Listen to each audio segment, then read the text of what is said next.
Welcome so much, beautiful souls. This is Eliza with the Spiritual Women's Empowerment Circle. I am so happy to be here today, and I am happy that you have joined me today. I am currently the theme for 2025 for the Spiritual Women's Empowerment Circle, also known as S.W.E.C for short, is our self-love journey. And with self-love and the 4 parts that I've kind of broken it up into is embracing the divine feminine, self-care, shadow work, and inner child healing. So for the last 2 weeks, we have been working on the inner child healing series. It's a 5-part series, and today is part 3. The content is available on the YouTube page. And then also, this is the Pick a Pile reading. So, as I develop my skills, as I develop the format and structure of the content that I'm putting out, first of all, I do thank you for your patience and for being so kind to subscribe, like, share, comment, and for viewing my content, taking the time out of your day to view this content. I do appreciate your patience because I do get inspired and I do get different ideas and moments of enlightenment where I feel something might be received better by doing it in a different way. So I definitely appreciate your patience with me and just following along, and as we are all on this healing journey together, right? So this is the Pick a Pile reading for part 3 of the Inner Child Healing series. And we are going to start by cleansing the space.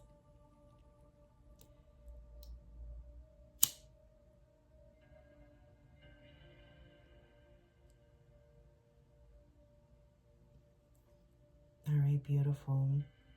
I'd like to invite you to join me in just cleansing out and clearing out our space and energy and just focusing on our breathing.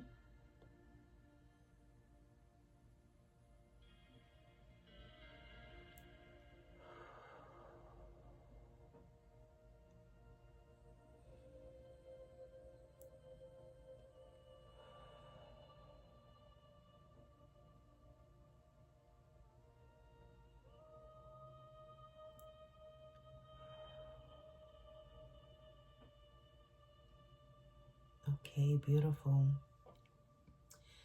Alrighty, as this is our Inner Child Healing series, I will be pulling from the Inner Child Oracle deck, and it will be a pick a pile. So I will have 3 different piles. And as mentioned before, I am trying different things and just seeing, what other ways I can help to connect with you all.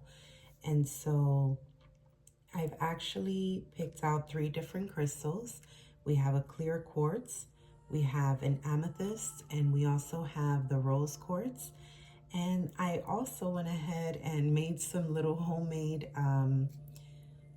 pieces of paper with each zodiac sign on one piece of paper. And so this is just useful for you, for those of us that are still developing our skills with, our intuition, listening to it and trusting it. And you may not know which pile to pick. So not only will I have a crystal that you can connect with, but I will also pull 4 zodiac signs per pile. And you can either choose based off of, your intuition, the pile that calls to you, or you can use the crystal that calls out to you for the pile, and or you can choose your pile based off of the zodiac sign, your zodiac sign, whether it's sun, moon, rising, or Venus, the zodiac sign, your zodiac sign that belongs to the pile. Okay, so I'm gonna start off by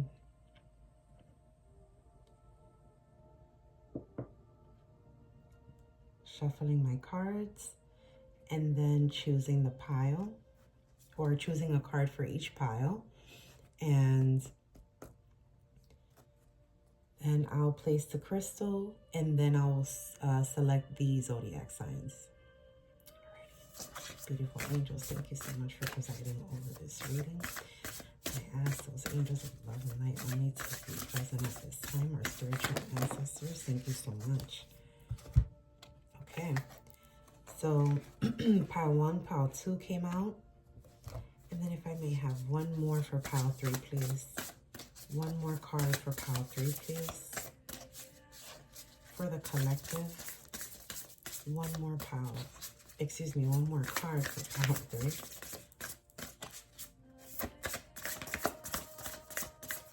One more card for pile 3.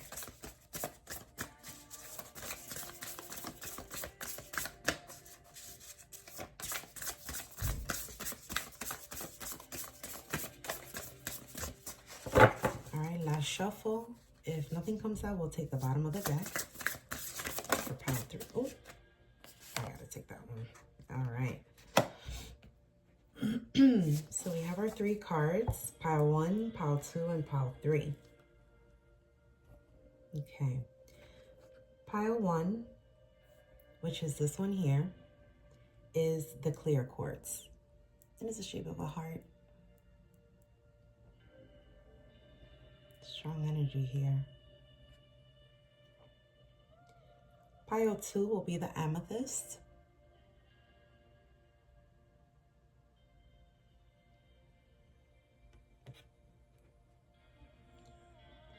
Pile 3 is the rose quartz, also a heart shape.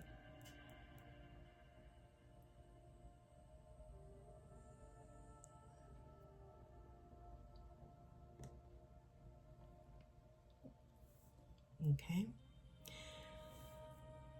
So now I am going to also select 4 zodiac signs for each pile if you're still needing help in choosing a pile. If you've already chosen your pile based off of your intuition or now the crystal that's associated with your pile, you can skip ahead. The timestamps are below. If you're still needing a little bit more confirmation or clarification, I'm getting ready to pull from the zodiac bowl. And at some point I'll probably upgrade and get, you know, some nice oracle cards with the signs on there. But for now, homemade.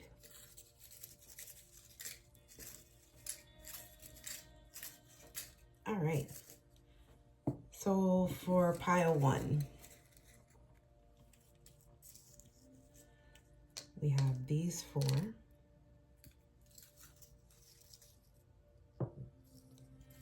For pile 2, we have these 4. And for pile 3, we have those 4. Okay. Pile 1, zodiac signs are Libra,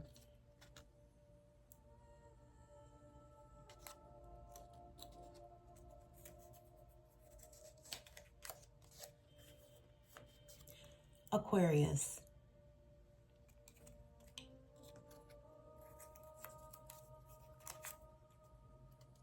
Scorpio,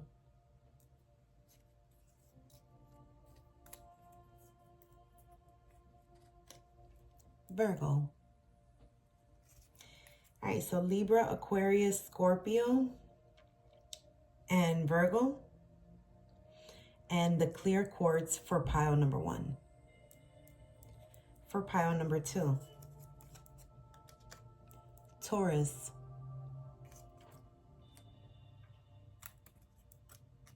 Sagittarius,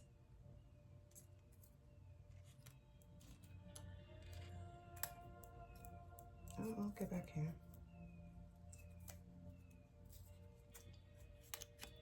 Pisces,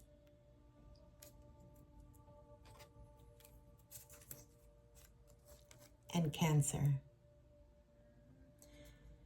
Alrighty, for pile number 2, we have Taurus, Sagittarius, Cancer, and Pisces.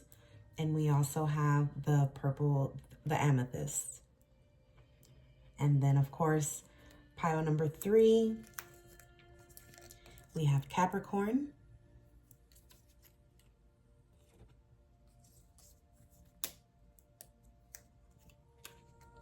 Aries,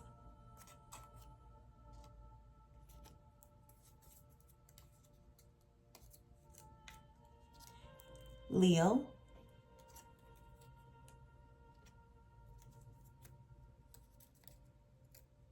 and we all know what this is. Good old Gemini. Okay. So for pile 3, we have Capricorn, Aries, Leo, and Gemini with the rose quartz. Perfect. So I am going to go ahead and move forward with the pick a pile.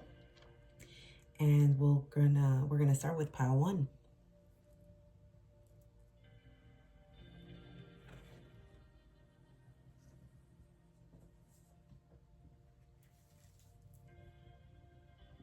All right, welcome back, pile 1.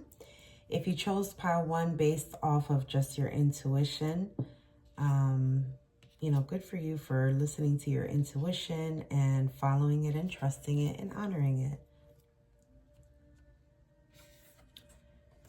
We have number 14, flow with the rhythm. I know that's right. Get lost in the rhythm of movement today. Sorry about the glare. All right, and if you picked based off of your crystal, it is the clear quartz crystal. It is the shape of a heart. Right away, I'm getting heart health. Some of you are working on your heart health conditions. I don't know, I was called to mention that. I don't know if you've recently changed your regimen, your eating habits, your lifestyle, because of some sort of health condition or something that you're trying to prevent. I'm getting some of you are just trying to prevent it.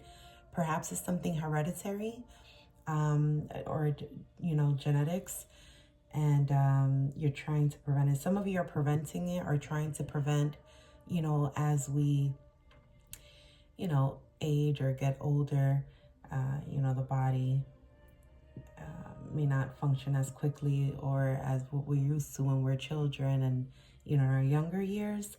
But some of you are trying to prevent any type of like heart conditions because of past family issues, ancestors perhaps.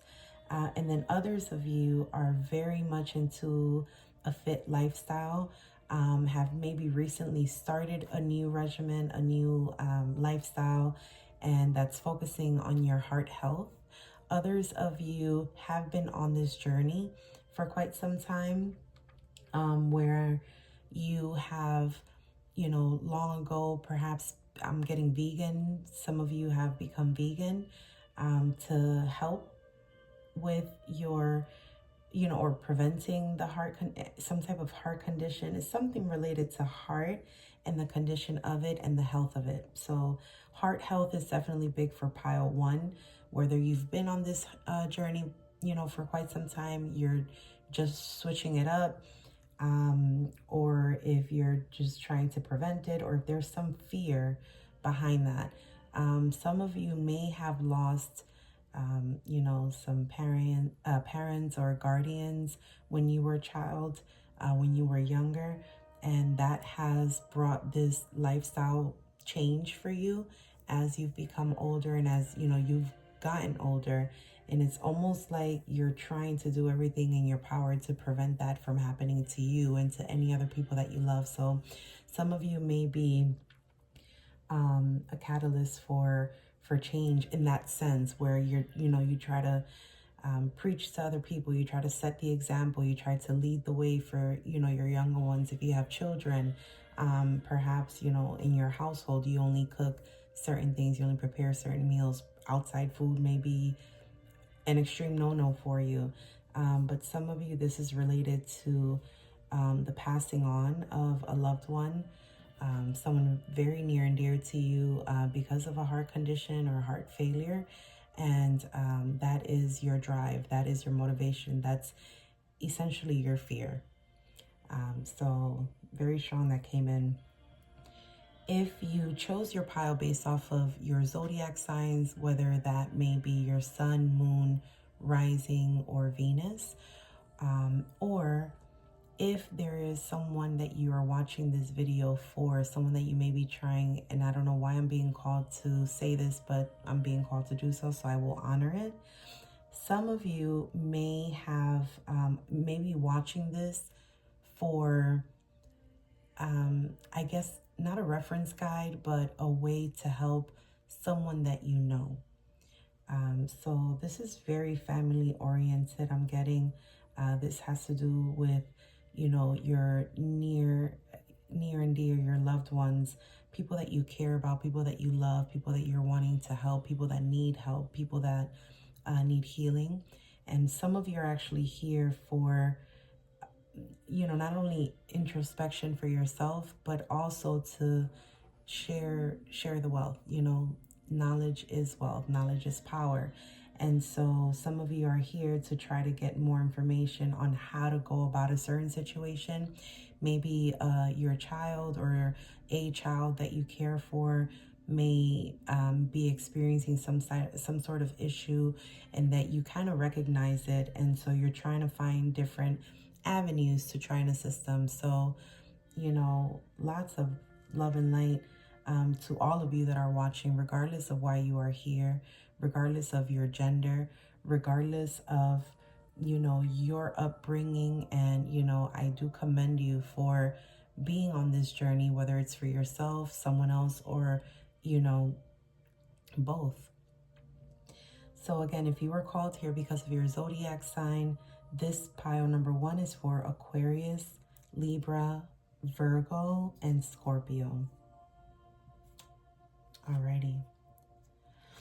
So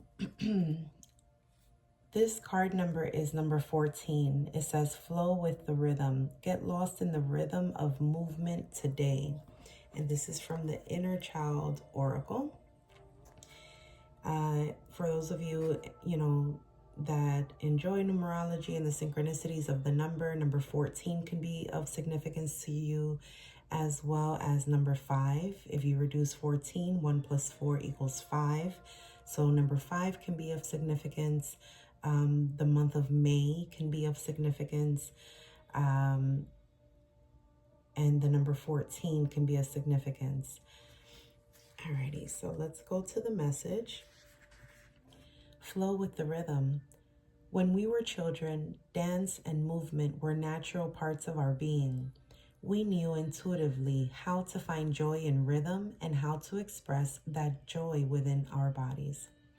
Maybe along the way, we were told that our expressions were not good enough to be considered dance, but the truth is that every dance in existence was first made up by intuitive movement. Like so much in this world, the art of dancing is a subjective one, and you get to decide how to participate in it. If you have pulled this card, then it may be time to dance.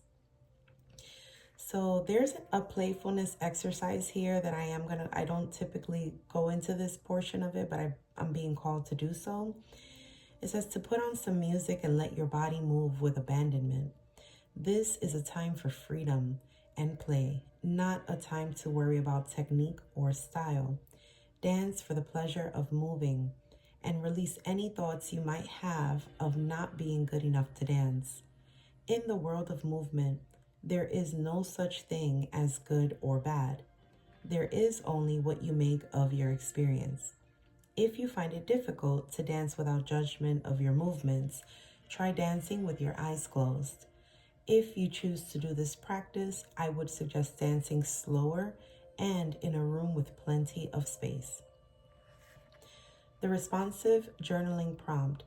What emotions come up for you while dancing? Do you feel uncertainty or shame around your body and how it moves? Do you feel joy or freedom? Do you feel awkward?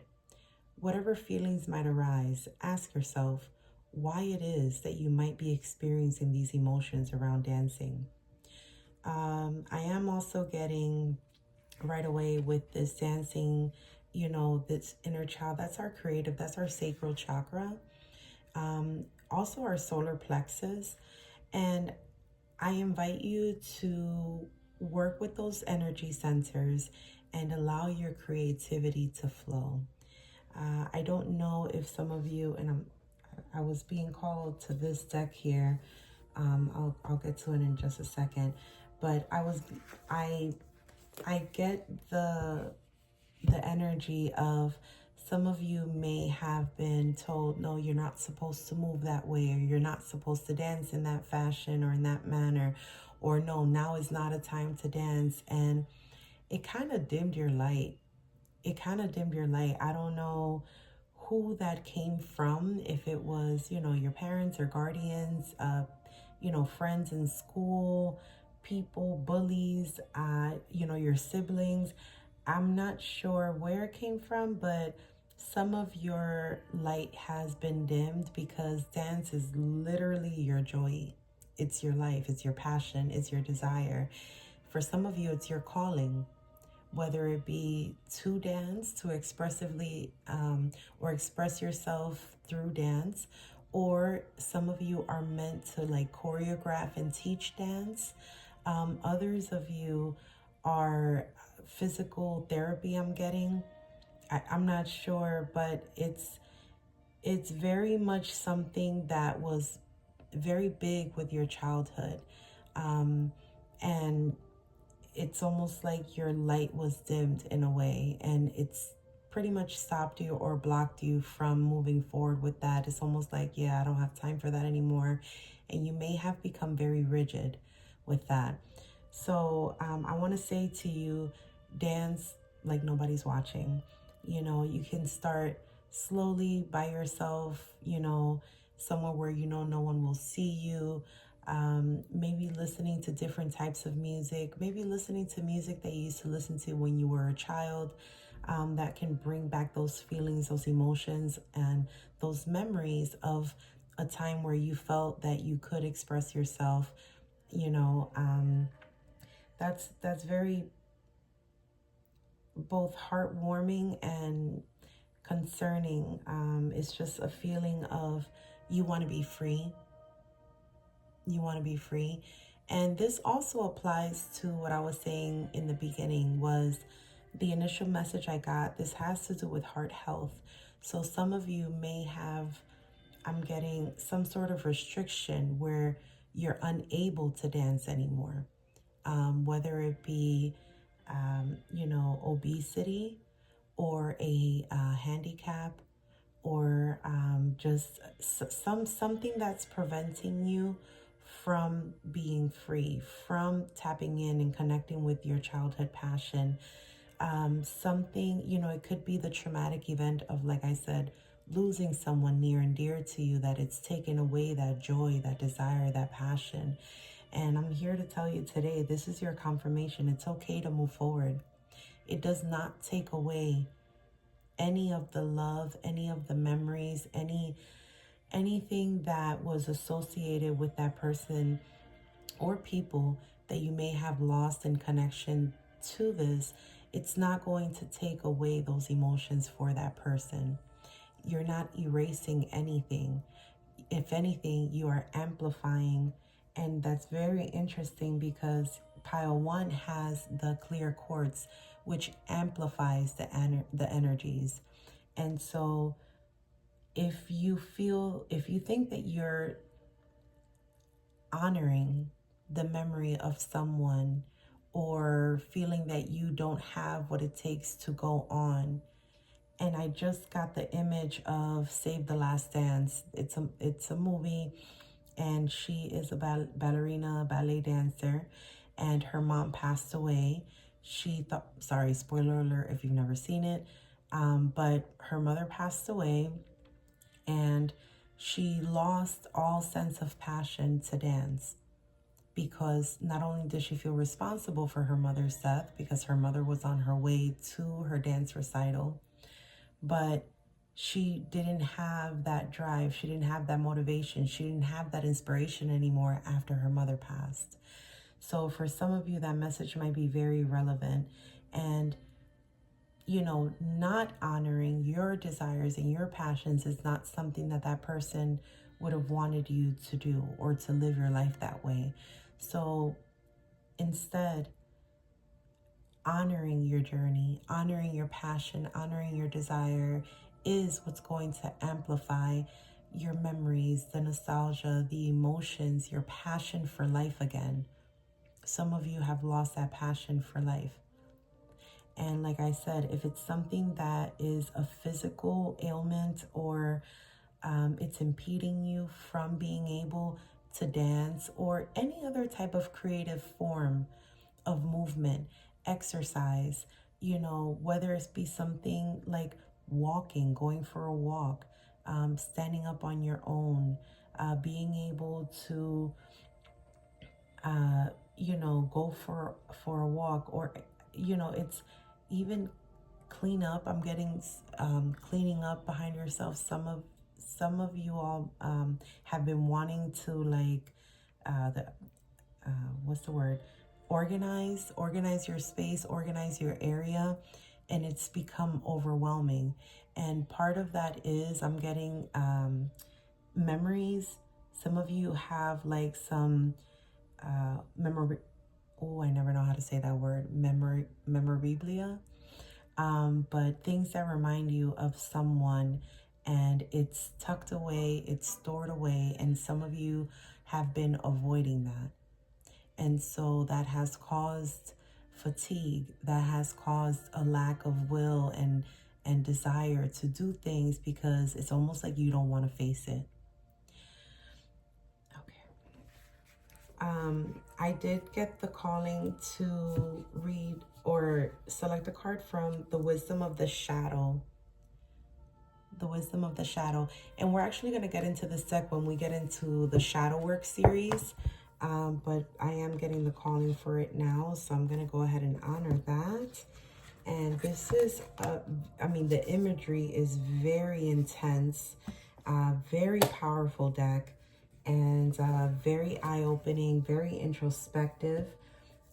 So for some of you, if I haven't touched on anything that is the reason why you haven't been able to flow with the rhythm, any type of blockages, I'm hoping that this would be, a way to connect with you. So I do want everyone that views the content of this channel to feel the resonance. And my only hope is to help heal. I am on this journey as well. I have been. I feel like it's a never-ending journey of healing, right? So yeah, let's get to this. I feel like there's a message in here that needs to come out. My angels of love and light. Thank you so much.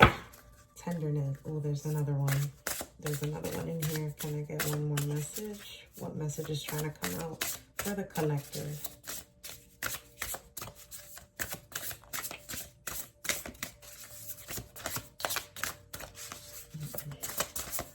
It was that one. This one. Inner child. Wow. Is there another one in here? No, bottom of the deck. Truth.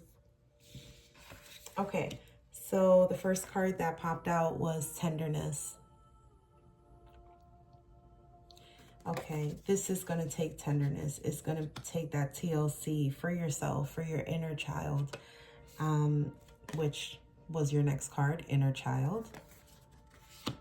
And then at the bottom of the deck, we have truth. And look, it's the shape of a heart, like your clear quartz for pile 1. All right, pile 1, let's get into these messages. And then we're going to get probably some healing crystals. And then we're also going to get a guardian angel message.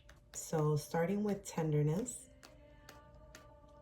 Tenderness is on page 108, 108.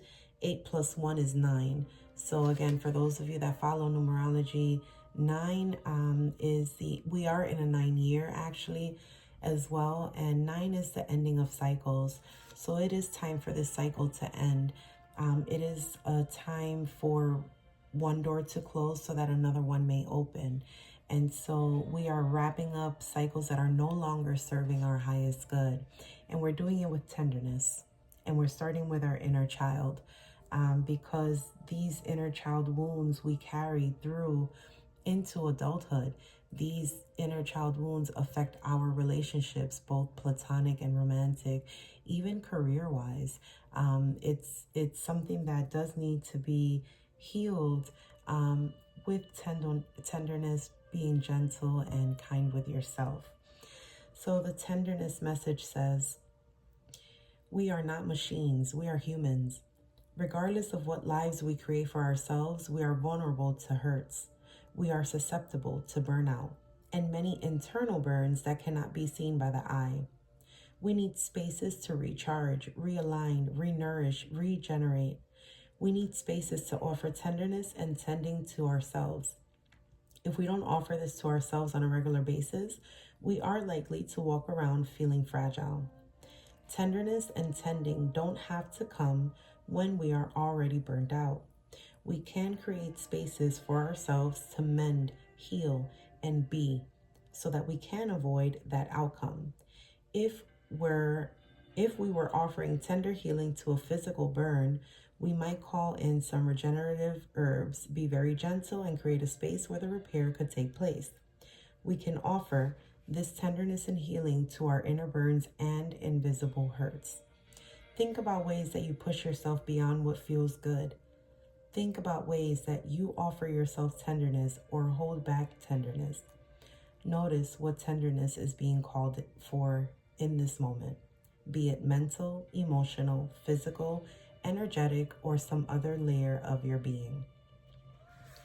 Some contemplations are, what layers of myself feel burnt out or need tending? What tenderness can I offer myself? What tenderness can I offer to others?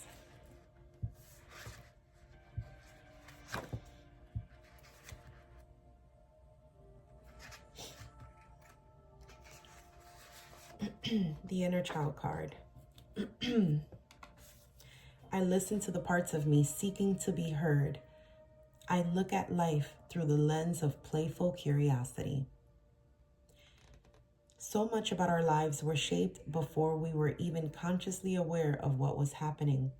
How we perceive love, communication, the world, other people, and ourselves were happening far before we knew how to write our names. Our nervous systems have been tracking and processing information since the womb. That forms how we walk in the world as adults. We have not outgrown our inner child. They are still within us, with many stories to share if we are willing to listen. As children, we are naturally creative and uninhibited. If we were told we were too much of something, perhaps we learned that we needed to make ourselves different to receive love, which led to making ourselves and our emotions smaller to not create waves. Maybe we felt like we were not enough, and so we overcompensated. Perhaps those of us who had gifts of sensing energy were told that we were weird, wrong, or to stop daydreaming, and so we denied our true nature. Check in with your inner child to see what wisdom they have to share. Consider turning to them for guidance in times of uncertainty. Invite play, creativity, and curiosity into your life. Your contemplations say, what pains from my childhood shaped who I am now? What younger version of myself was my favorite and why? What patterns do I have now that I remember as a child? Okay, so I'm going to say, if you have not watched the content for the Inner Child series that I've been posting, I highly recommend that you go there. I have journal prompts, healing practices, additional healing practices. I have a list of different types of resources that can be helpful. There's a guided meditation in one of them. We also have additional, there's a pick-a-pile reading for each of the chapters that are up, or the parts that are up. I highly, encourage you, and I do invite you warmly to check out that information. There may be something there that would resonate with you, and my hope is that it would serve your highest good. And then there's the truth card that was at the bottom of the deck. Oh, and I'm sorry, the inner child card was on page 70. So that's 7 in numerology. And so I think that this is talking about, you know, the different avenues, like I was mentioning earlier. This can be different for each and every one of you. And there's going to be parts of this journey that are going to be more lighthearted, and others, you know, can be quite painful, can be quite just put you know, may put you in a place of sadness or hurt, or, you know, maybe even embarrassment, you know, for some of you. But I want you to know that there is alignment with your higher self.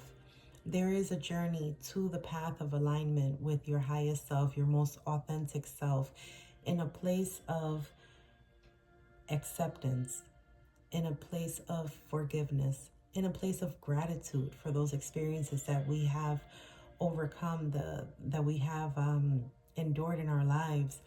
Whether, you know, I don't like to use good or bad, because energy is just is what that is. The lessons that are learned from that are entirely up to you, for you to dictate whether they're good, bad, or how they have shaped your life, and how you're going to continue to allow them to shape your life, if you choose to do that. And so, truth, you know, integration right underneath truth.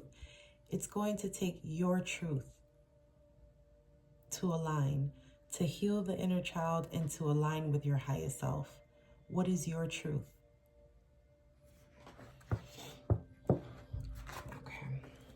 So I tried to do this with one hand, that didn't work. Okay.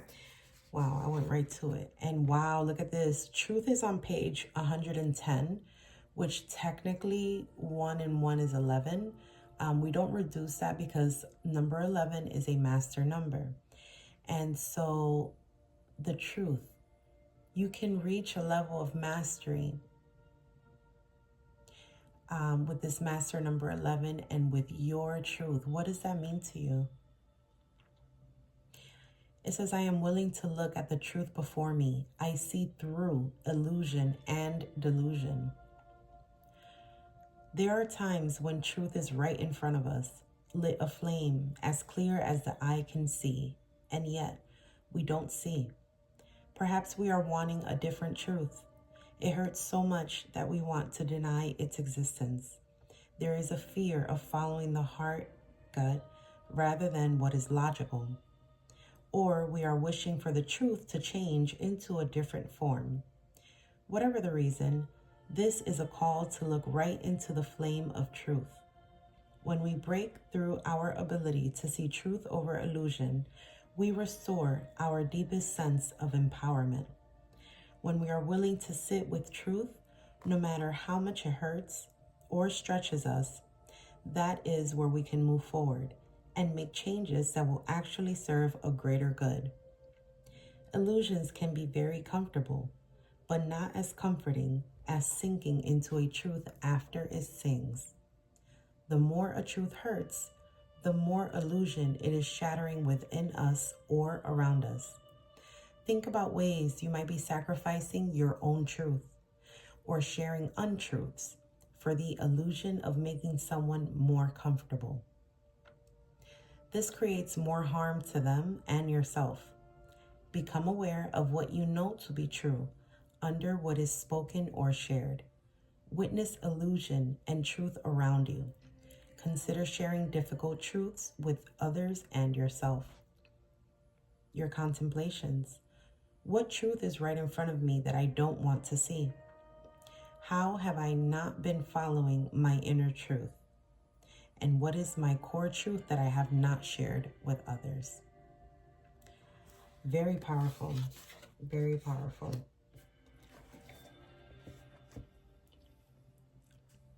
Okay. This is Bloodstone. This is a healing crystal deck that I have. And I'm just going to get a crystal from you. Pile 1, clear quartz. might be of assistance for you. Bloodstone might be of assistance for you. And then we'll get you one more.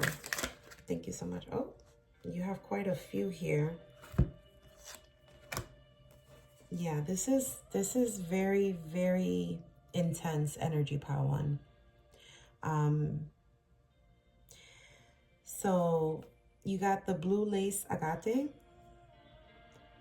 which is associated with the throat chakra, Gemini and Pisces.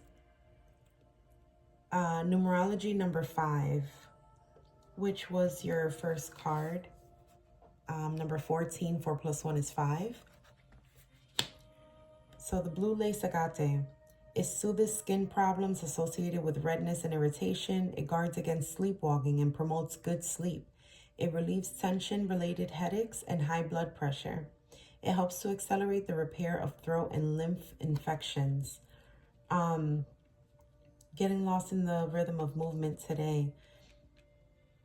I don't know how that's related to you. You know, it's going to be different for everyone, but yeah, blue lace agate may help with that. Mental and emotional healing properties. It promotes self-acceptance and confidence. Wow, these messages are so spot on and synchronized. I love it. It helps to overcome negativity and bitterness of the heart. It encourages a sense of reality and pragmatic thinking. It uncovers hidden circumstances that might interfere us. Your spiritual healing properties. It endows you with a strong sense of peace and serenity. It helps you feel lighter, more hopeful, and more optimistic. Links us more closely to our spiritual guides. And it unites thoughts with actions so the spirit can purify the soul. And your affirmation says, I gently speak my truth and release all fears around judgment. Beautiful. Beautiful. That actually, I feel like that fell with this one here. Oh, wow. We got 4 cards and we got 4 crystals. All right. So you also got Fushite. Oh, boy. I hope I'm... And then this is actually associated with the heart chakra and Aquarius. So pile 1 was Aquarius, Libra, Virgo, Scorpio. And it's numerology number 9, which we also had with, I think, the tenderness card. It reduced to the number 9. And I was explaining how this year is a 9 year because 2 plus 0 plus 2 plus 5 equals 9. And that is the ending of cycles. So keep in mind that the card that came out with, that was numbered on page 9 or reduced to the number 9 is tenderness. You know, be very gentle with yourself. Show kindness to yourself, be caring, and show compassion for yourself. Also associated with the planets Mercury and Earth, the physical healing properties of this stone are it increases flexibility in the musculoskeletal system. It improves the functions of your immune system. It assists in regulating your metabolism and in losing weight. It alleviates sleepiness as well as sleeplessness. It alleviates sleeplessness as well as irritation. The mental and emotional healing properties. It reduces the tendency to self-neglect, especially in women. It empowers us to overcome feelings of codependency. It helps you balance your mind and emotions, and it enhances your communication skills. Your spiritual healing properties. It helps you to stay true to yourself and your ideas. It encourages the acceptance of change and transformation. It works as a powerful protection for houses and properties. It serves as guides on your spiritual journey. Beautifully synchronized. Your affirmation says, I am young at heart, yet connected to ancient wisdom. Perfect. And then we have, black tourmaline. I love black tourmaline. I actually have a necklace. I keep it on at all times. Yeah, beautiful, strong energies. So it is associated with the root chakra. It is also associated with Capricorn, Libra, and Scorpio, which we have Libra and Scorpio for pile number 1. And numerology, it is associated with the number 3 and the planet Earth. The physical healing properties, it improves blood circulation. It supports weight loss and reduces bloating. It helps detox from heavy metals and environmental pollutants. It cuts down on muscle aches and pains effectively. The mental and emotional healing properties of this crystal, it assists in staying calm and collected. It helps to attract luck and brighter things ahead of you. Helps you eliminate negative thoughts and emotions. Inspires a positive attitude and stimulates practical creativity. Remember in the beginning of the reading, I was discussing the sacral chakra as well as your solar plexus chakras, which are all about creativity, confidence, and then the root chakra is your sense of security, your stability, feeling secure and connected. And so these crystals, there's a reason 4 of them came out. These can all, assist with you. And I'm not saying you have to go out and buy every single crystal that, is mentioned in this reading. But even pulling up a picture of it on your phone and just visualizing it in your mind, if you don't, want to do it that way. But if you pull up like a picture on your phone, you could actually meditate with it, just looking at the crystal, researching about it, gaining higher knowledge on the crystal itself. You can find, that you may connect to it on that energetic level. I just felt the need to say that. So I hope that was for someone out there. And then spiritual healing properties, able to remain radiant in the darkest of circumstances, provides an optimal balance in the ethereal body, best for keeping you grounded, allows you to explore the spiritual world safely. And your affirmation says, I am stable and grounded at all times. This lighting is horrible and I do apologize about that.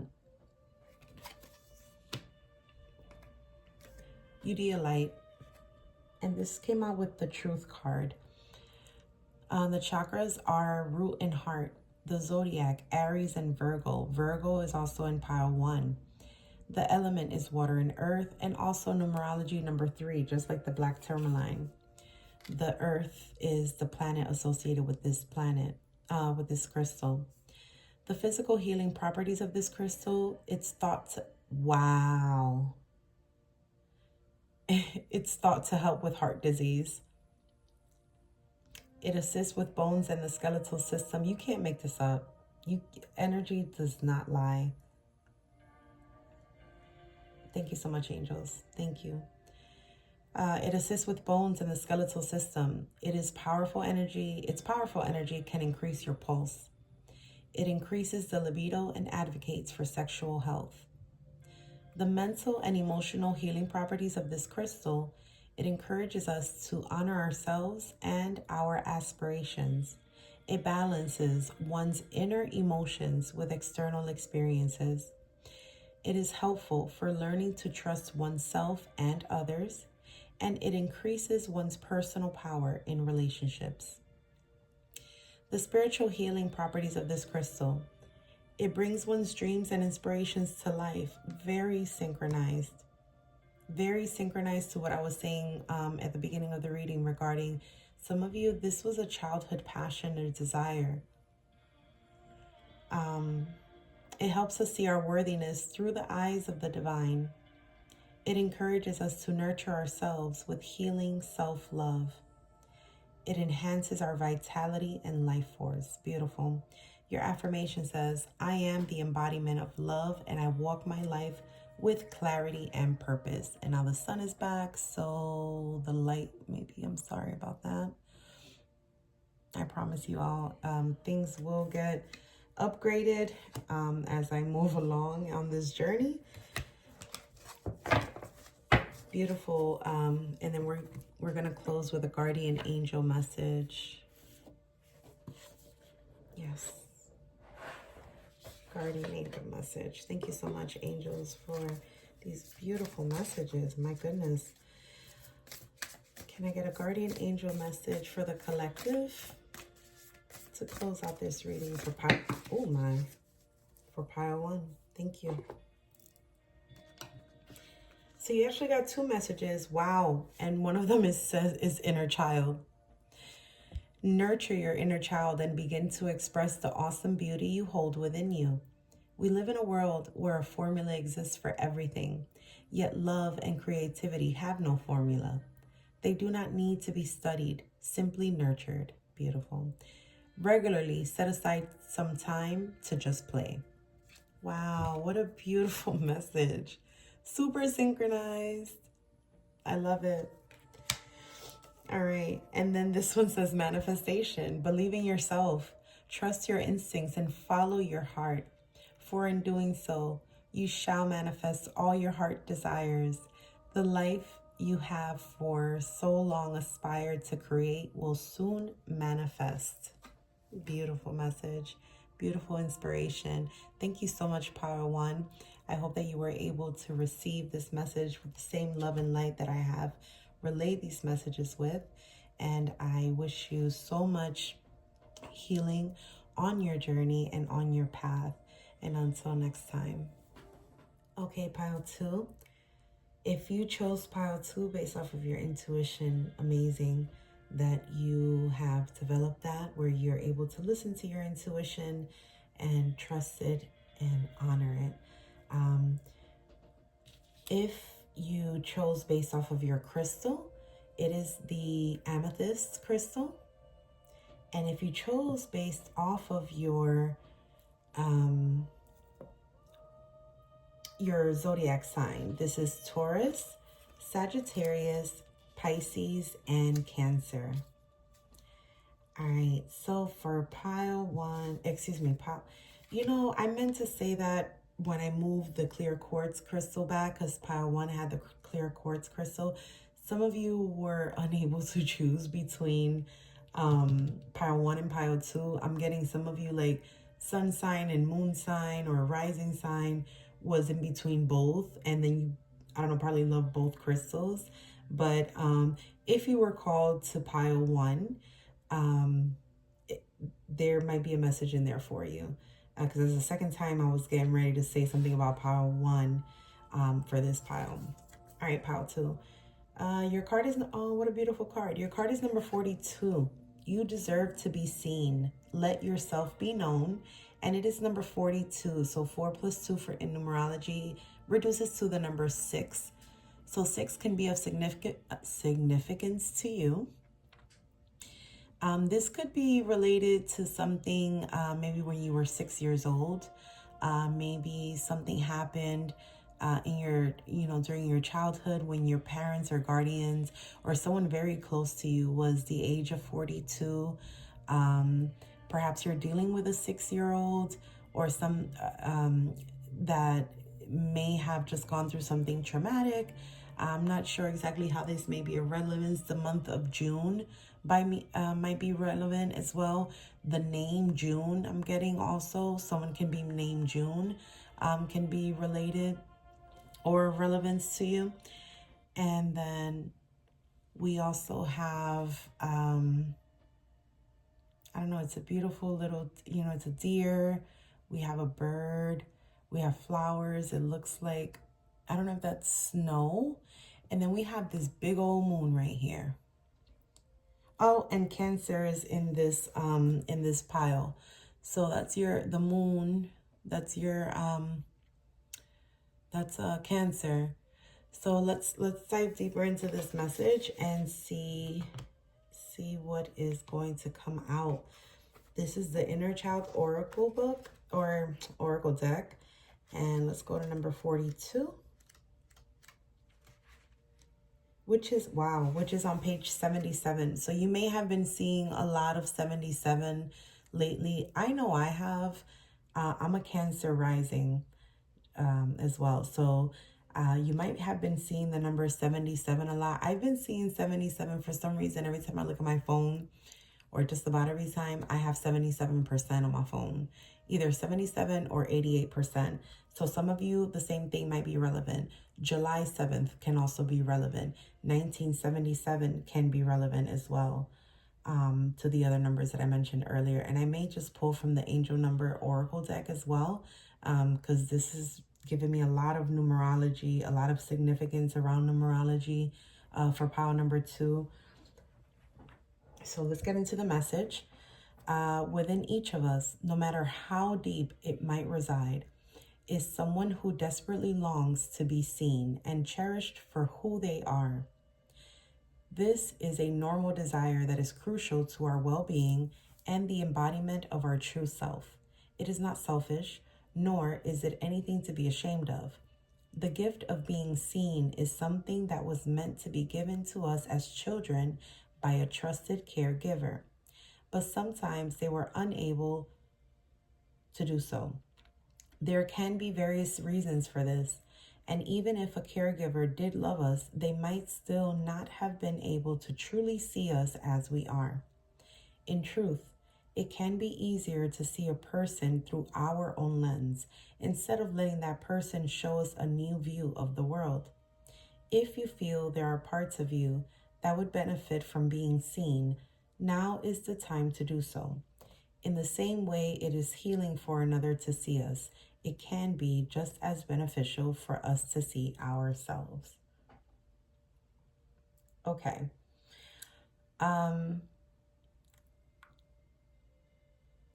Yeah. So this is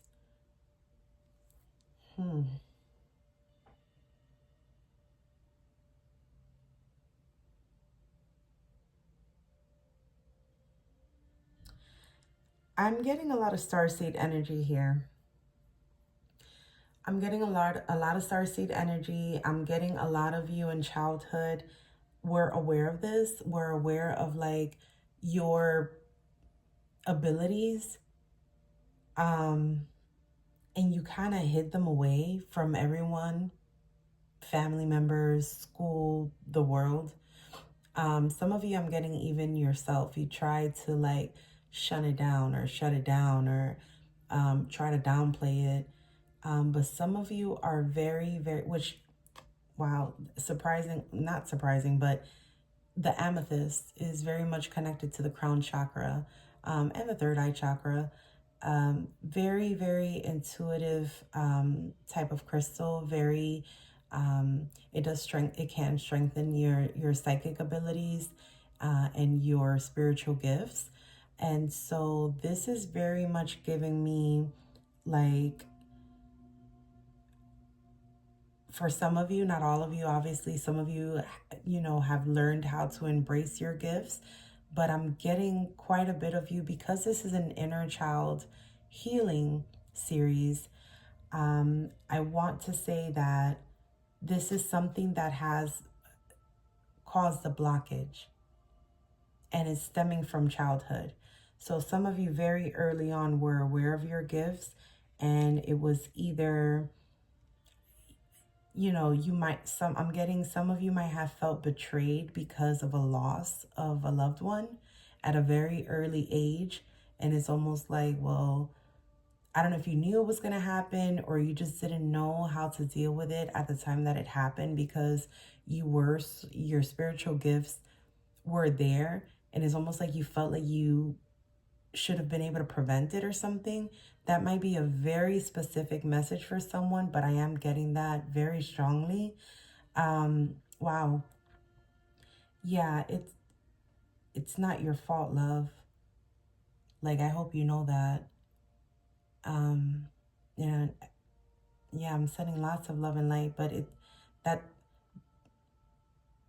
nothing that you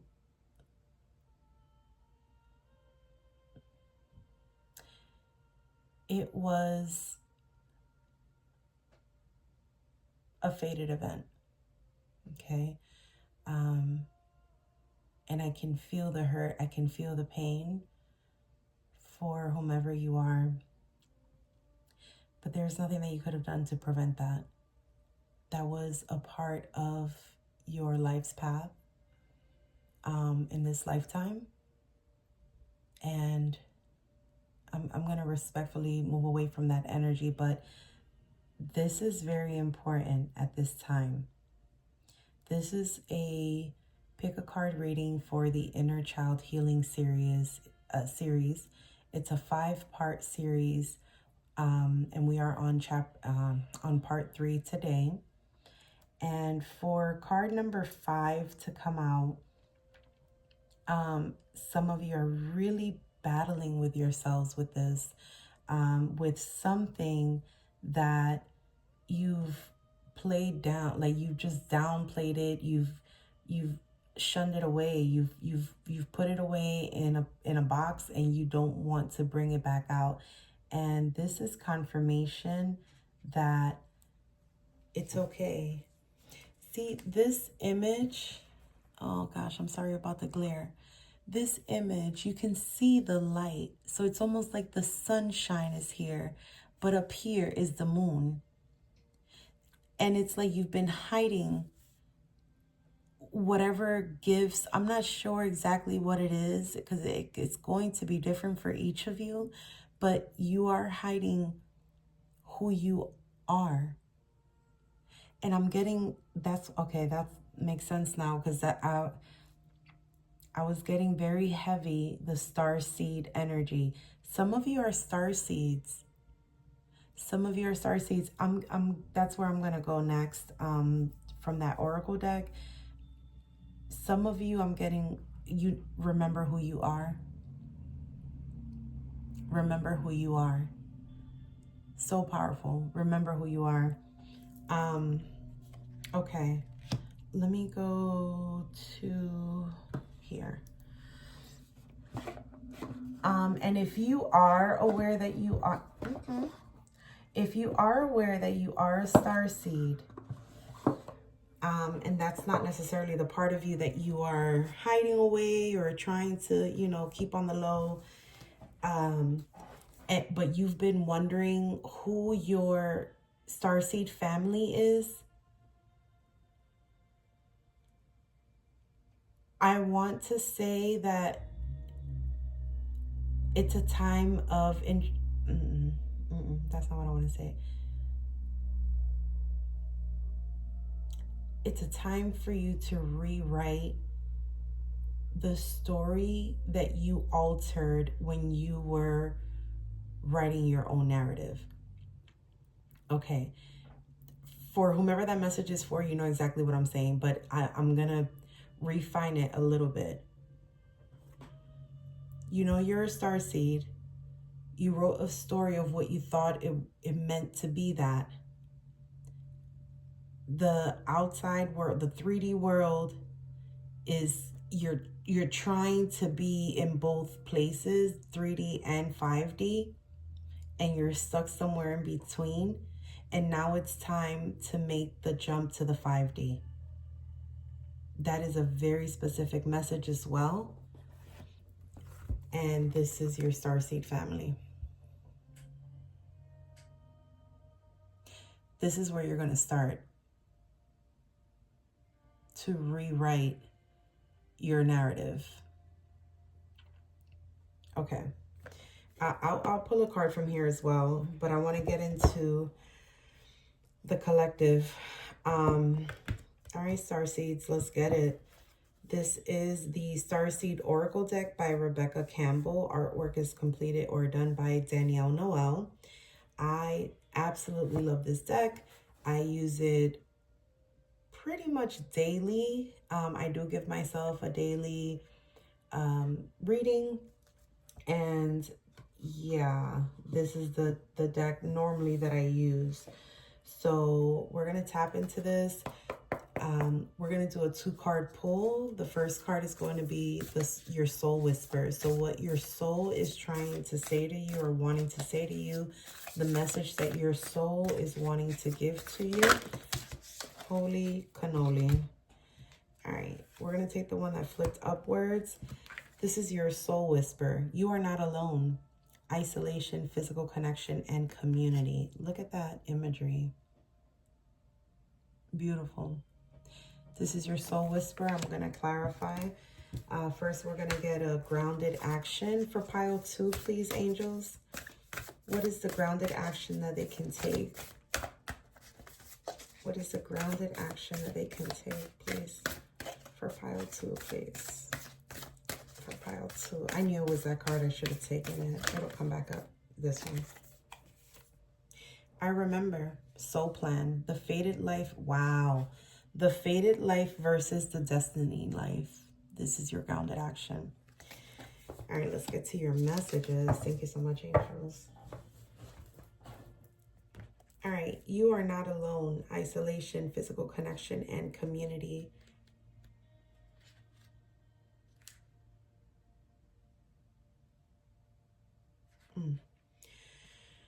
Okay. Soul whisper, what your soul wants you to know, that you are not alone. That you are not alone.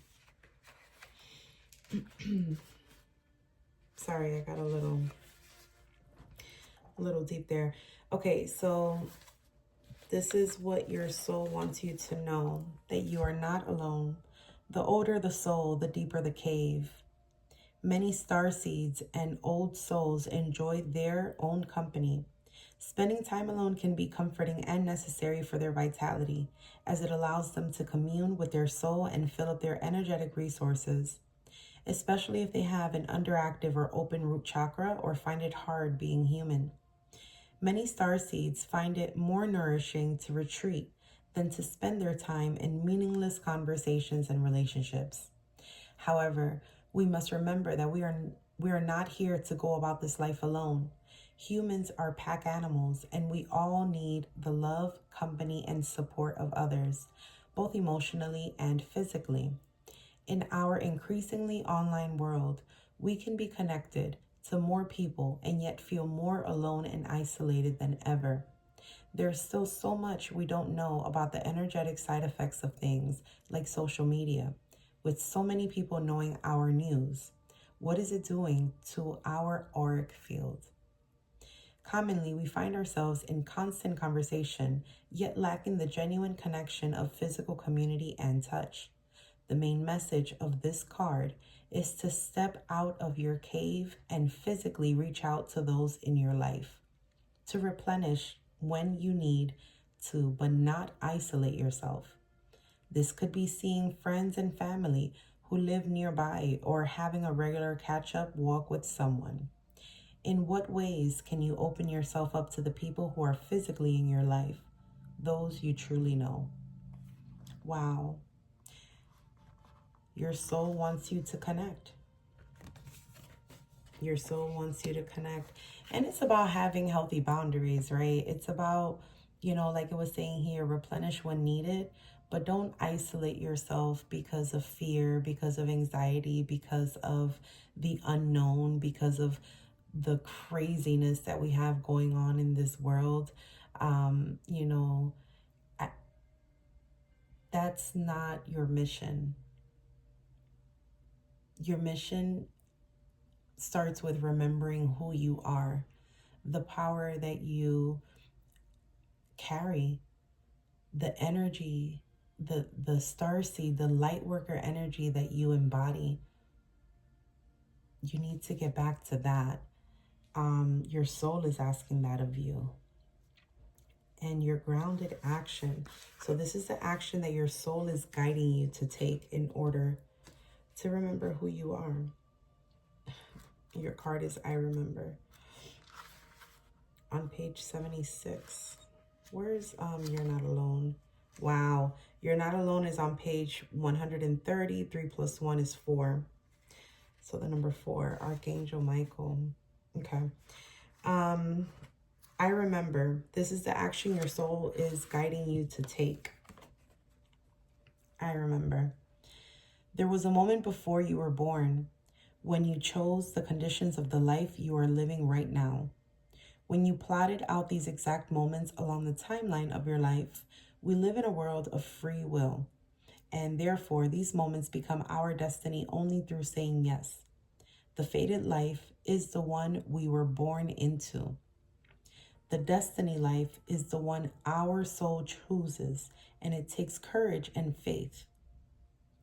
If you pull this card, it's because you are likely now face to face with the choice to follow the destiny life over the fated life, to trust the path your soul is calling you toward, and to remember that this moment was prearranged on your life's timeline. You may find yourself at a crossroads, at a moment when you are being called to make a decision, to keep walking the perfectly laid out path before you or choose the one less traveled. You may be facing a change of career, a new relationship, a difficult decision, or something else that requires courage and faith. You are being invited to remember your soul's greater plan and to surrender to it. When you are confronted with a path that's undefined, it's normal for doubt to rear its head. In fact, this is a certain sign that you are facing your soul's greater plan. Every hero in his or her life journey comes eye to eye with doubt. The only way around it is through it. It is all part of a larger plan. What are you being called to do to surrender to your soul's plan? Wow.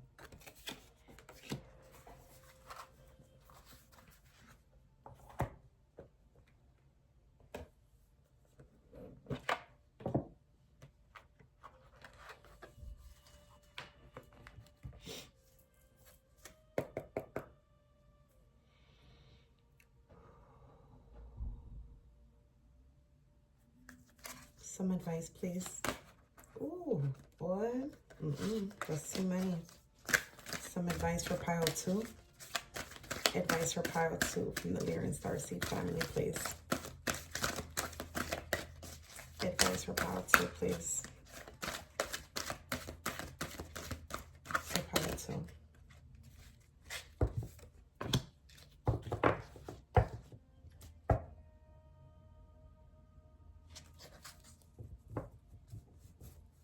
Thank you.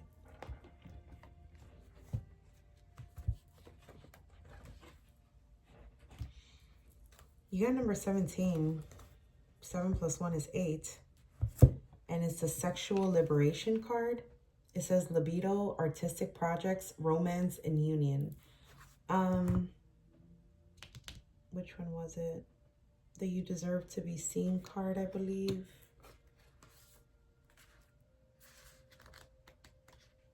Let me just, I'm almost sure.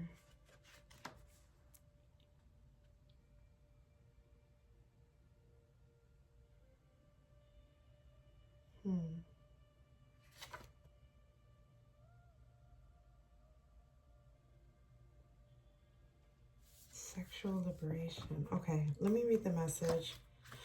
Whoops.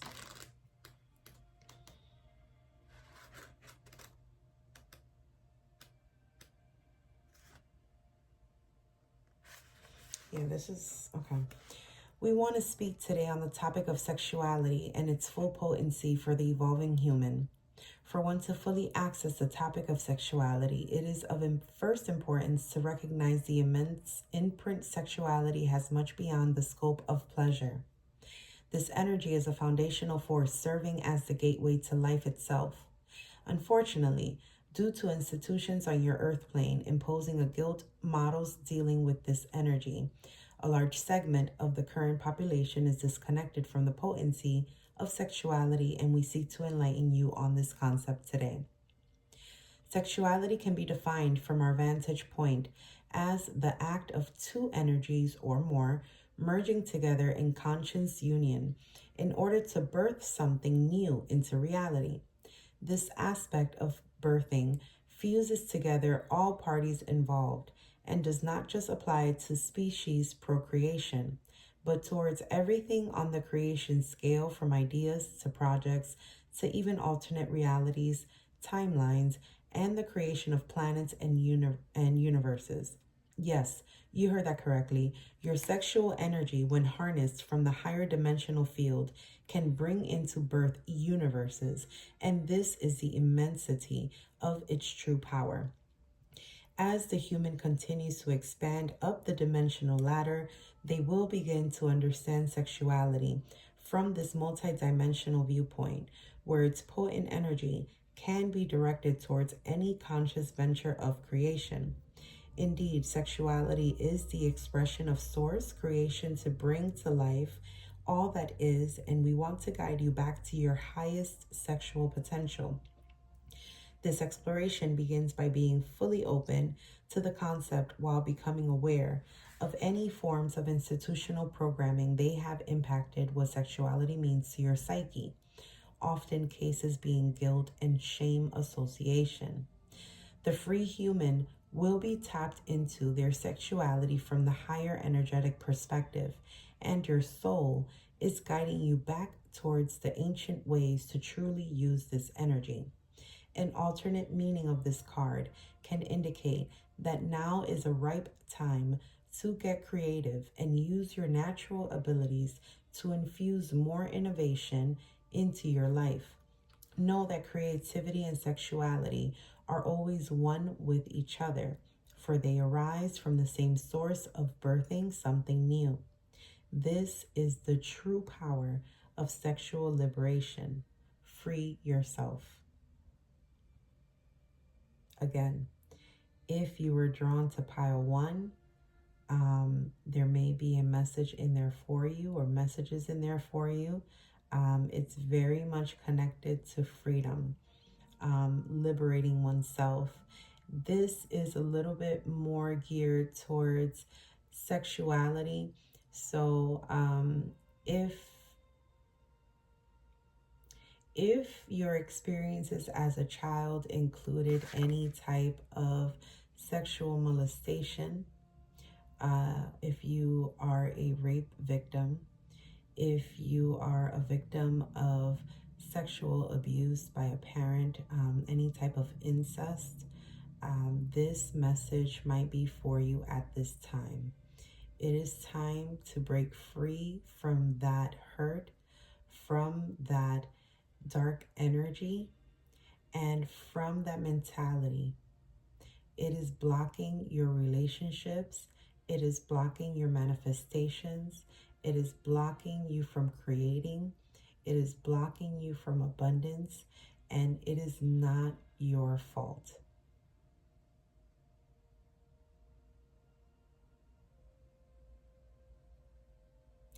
I want you to sit with that.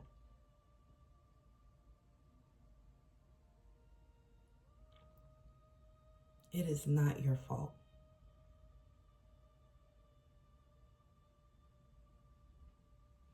You are being called to heal those parts of you by not only remembering who you are, the power that you possess within you, the light energy that you have, the love, the compassion.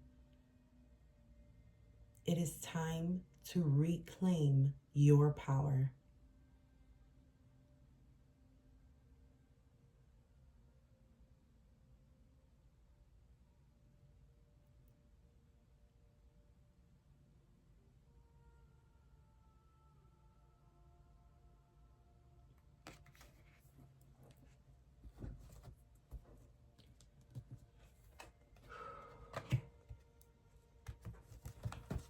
Thank you so much, angels.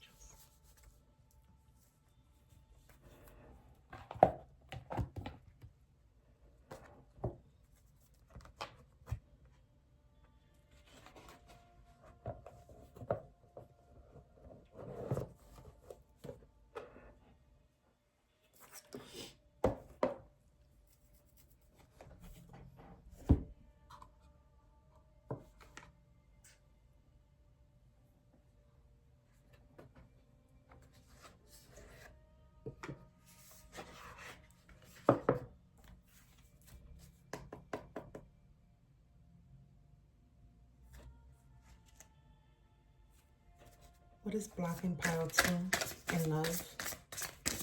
What is blocking pile 2 in love, please? What is blocking pile 2 in love, please? My goodness. What is blocking pile 2? Thank you. What is blocking pile 2 in love, please? Thank you. Any other messages as far as what is blocking pile 2 in love?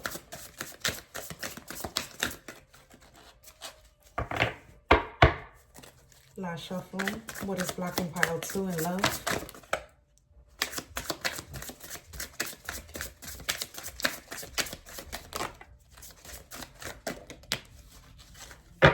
much. What is blocking pile 2? We have a ton of messages. You know, there's a lot of you watching this message right now. And so not everything is going to resonate. So please take what resonates and leave the rest. What is blocking you in love? Not being you. Too much. You tell others too much about yourself all at once. Sit back and listen more. Self-neglect. You are neglecting your own needs and relationships. Practice self-care. Expectations. When you expect too much, no one measures up. Ditch your list. Want what's real. Being a victim. You feel helpless to change your love life, but you can change whenever you want. Too risky. You feel like it's not worth the risk, but opening your heart is a risk worth taking. Mixed signals. You don't let others know you are interested. Flirt and be approachable. Burned out. You feel emotionally burned out right now. Retreat and recover before continuing. Too much work. You tell yourself it's too much work, but it's really an excuse not to get involved. Hiding feelings. You need to express how you feel to the one you love to see how they feel in return. Love is the answer. Love won't solve your problems. You need to work on being independent. Oh, it says love's the answer. So you're using love the answer. It says love won't solve your problems. You need to work on being independent. Fear, loneliness. You stay in bad relationships because you are lonely. Be okay with being with yourself. Those are the things that are blocking you in love. Messages from your higher self, please. Angels. Messages from piles. Oh, how am I going to say that? From pile 2, can we get messages from their higher self? From their higher self, messages for pile 2, please. For pile 2, message from their higher self. Messages from their higher self, please. Pile 2. Thank you so much. Pile 2, this is from your higher self. So the highest version of yourself, this is what they want to say to you. Wanting. My world. Blessed. I am blessed beyond the measure to share such a powerful divine love with you. I am so grateful for you and give thanks to the divine creator. Embrace your beautiful divinity. You are a precious gift in my life. Insecure, so there's issues of insecurities, karmic battles, a mission. Together we are an unstoppable force. We have a purpose together, and I am determined to live it out with you. Let go of fear. I miss you. Love. Your higher self wants you to know you are blessed.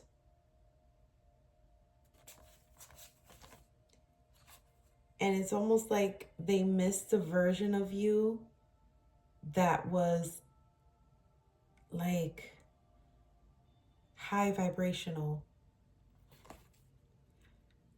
They're wanting you to let go of fear and insecurities. Let go of fear and insecurities and understand that, yes, it is a mission. It is your mission to align back with your highest self. Let me get an angel number for pile number 2, please, angels. My goodness. Angel number for pile 2. Angel number for pile 2, please. Angel number for pile 2, please. Thank you so much.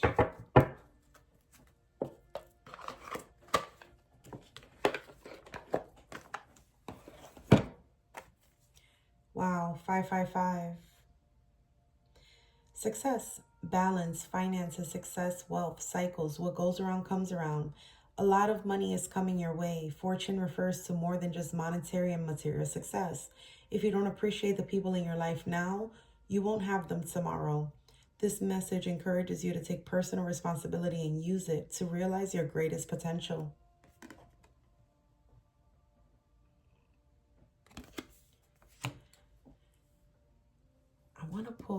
wisdom of the oracle. For those of you that are in relationship,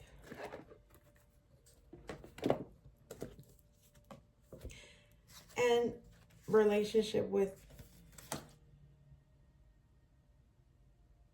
wow, okay, relationship with self, relationship with a partner, round and round, number 25. Thank you so much, angels. Any additional messages for pile 2 regarding their relationship, their current relationship? Any additional messages for pile 2, please? Thank you so much. All right, Spirit, how do you want that to fall? All right, in the reverse.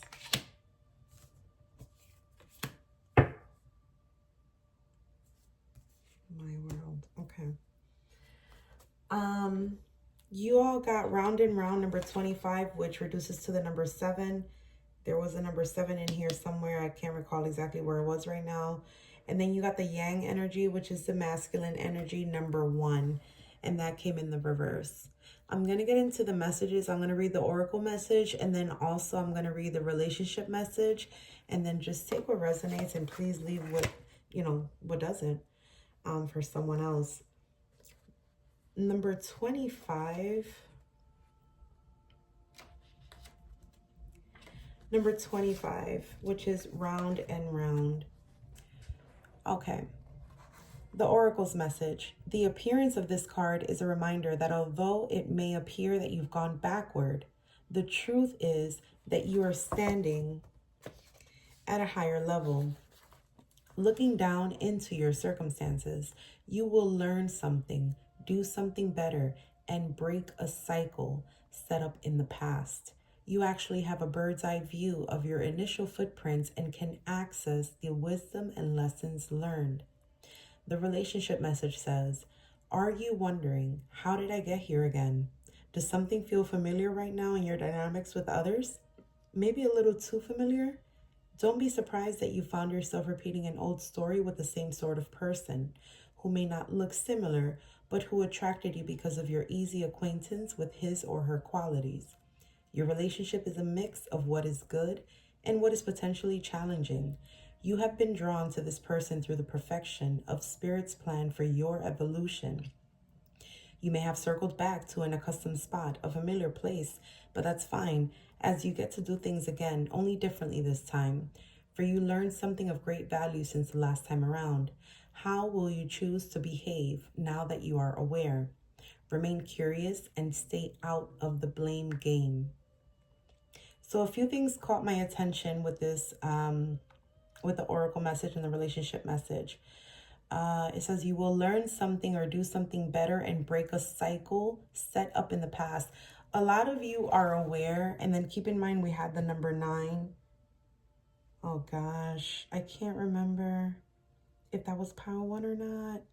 Either way, it's relevant for me to say now. And again, if you were called or drawn to pile number 1 and you did not listen to it, confirmation, there might be something in there for you, a message.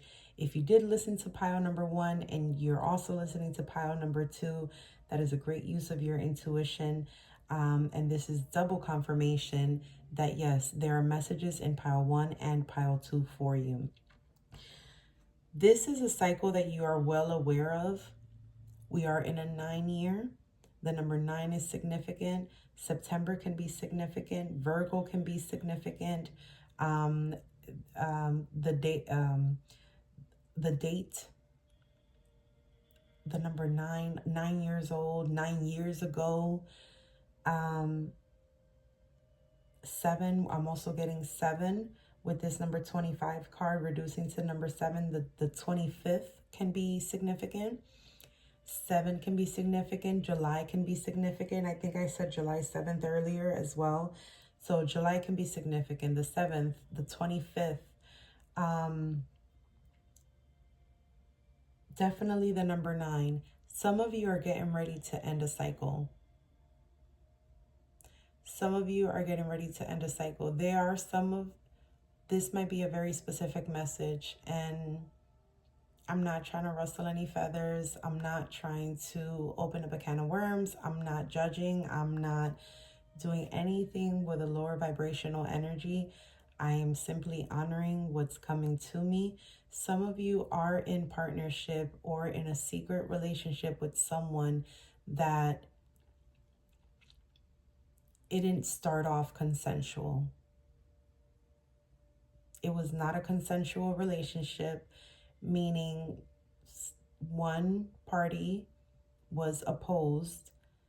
It happened, and then it's been happening for so long that it's remained that way. And you know that it's time to go, and you're not really sure how to do it. You're gonna do that by knowing that you deserve to be seen. You're going to reach deep down into your inner child, heal those wounds, reach out to your inner child, talk to your inner child, let them know that everything is okay. Let them know that you are there to protect them. Let them know that they are safe now. Let them know that you are more wise, that you are full of wisdom now and knowledge and ascension, and that you are a light worker, that you are a star seed, and that you are there to protect them. That is how you're going to start to end this cycle. You are not alone. You have your soul tribe. There's other star seeds amongst us. You have your guardian angels. We have God. Align with your higher self and remember who you are.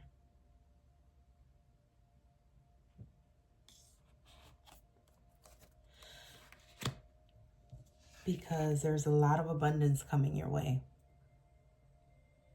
You are meant for this life. This is the life that you're meant for. Success, abundance.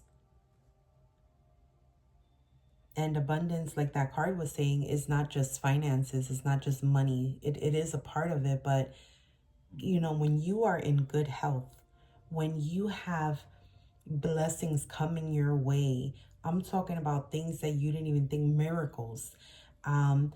Everything is so smooth flowing for you. You're so universally aligned. That is abundance. More coming in. You always have more than enough. You give. You are full of gratitude. You are full of hope and enlightenment and love and compassion. And you're spreading that to others. That is an abundant life. That is living out your desires, your passions, your wants, your needs, having more than enough, having the hope to one person at a time to shift this world from the lower vibrational dark energies to the light. Whatever this sexual matter is that you're dealing with, whether it is molestation as a child or older, as an older person, if this just happened recently, if you have a fear of now being intimate, if you have a fear of the gender that caused harm to you, this is where we wrap up the cycle. This is where you break free from those chains. This is where, for those of you that have children or that have, you know, people counting on you, that you lead the way for, that you lead an example for, this is where that cycle ends. This is where you shift your entire dynamic to that of strength, to that of hope, to that of unconditional love, to that of divine connection with Source. This is where you remember who you are and you lead the way. I'm talking about like Phoenix rising from the ashes, and you are just unstoppable. And then here we have the Yang energy, very masculine energy. It did come out in the reverse, so I'm going to read out the protection message. But let's get into the oracle message for the Yang. It says, Yang represents the power of action, the energies that propel the world forward, and manifesting thought and desire into concrete form. Hold on. Oh, wait a minute. The pages are stuck. Okay. All right, so I'll start again. Sorry. Yang represents the power of action, the energies that propel the world forward, and manifesting thought and desire into concrete form. Now is the perfect time to act. That's what I keep saying. Now is the time. Now is the time. For you can easily build momentum and make headway. What you want will come to fruition if you proceed confidently. This card signifies new life and is a sure sign that obstacles have been overcome. There is no reason to hesitate. You are the shaper of your destiny now. Absolutely. I'm going to read the relationship message for whomever it resonates for. It says, circumstances are supporting action on your part. It is okay to make the first move. Trust that you will quickly know where you stand. In matters of the heart, there is movement toward your highest good. So go forth with assurance. Passion is in the air, and now is the time to dance to the tune of love. Take the lead. For a lot of you, I'm getting this is about self-love. Okay. And then I'm going to read the protection message because it did come out in the reverse. So the protection message says, be mindful of the tendency toward impulsive action, overconfidence, and aggressive behavior. Think before you act, lest you find yourself in a situation that will lead to uncomfortable consequences. Be sure you really want what you are chasing after, because you might be sorry when you get it. The appearance of this card isn't cause for fear, for life is all about learning lessons. Practice temperance, diplomacy, and thoughtful consideration before making a move. So it's a time to be very strategic, definitely not impulsive, definitely more of a calculated feel, I would say.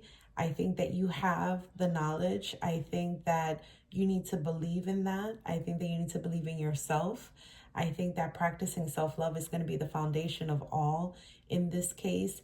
I'm not exactly sure who this message is for, pile 2. However, it is a very strong message. Not only are you a star seed, a light worker, but you are in a place where you are in the number 9 energy. You have decided to end a cycle, and how this ends with you. You decide, you move forward. Just be gentle with yourself, be calculated, strategic. The foundation is always going to be self-love and love for source, for God, the divine, and all else will follow. But there's tons of, manifestations that are waiting for you. Your higher self is waiting for you to align. And it's like, it's go time. It's a very, very strong and fast energy. I'm getting wands energy from the tarot. Like, it's fiery. It's very, let's go, let's now. Like, so, be mindful, like the protection message was saying, just be mindful of like impulsive actions. Sit with your thoughts and see where they lead you. But whatever this situation is for you, it will be different for each and every one of you. Whatever the situation is for you, it's, you feel it, you know it, it's time for it to end. And some of you have already made that decision and you're just trying to figure out how to do it. With these energies that come out, inner child healing, self-love, connecting with source, connecting with your higher self.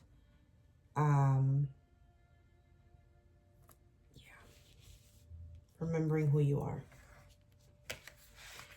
I'm going to grab an angel message to close it out. This is a from the Guardian Angel deck. And we're going to close out your reading with one of these. For pile 2, can we get a guardian angel message, please, for pile 2? My angels of love and light, thank you so much. Oh, okay, thank you. Invitation. We, your guardian angels, ask you to invite us into your heart. Talk to us at any time.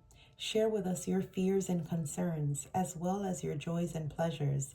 There is no need to be formal, for we have known you since before the dawn of time.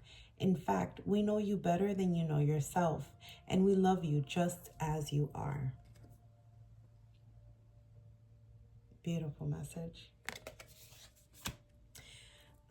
Let's get a healing crystal as well. A healing crystal for pile 2, please. Can we get a healing crystal for pile 2, my angels? Pile 2, healing crystal, please.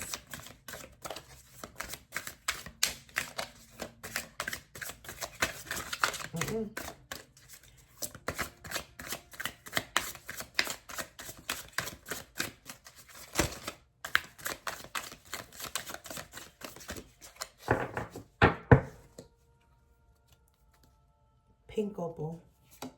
Thank you, angels. Associated with the heart chakra. Associated with Libra, Cancer, and Scorpio.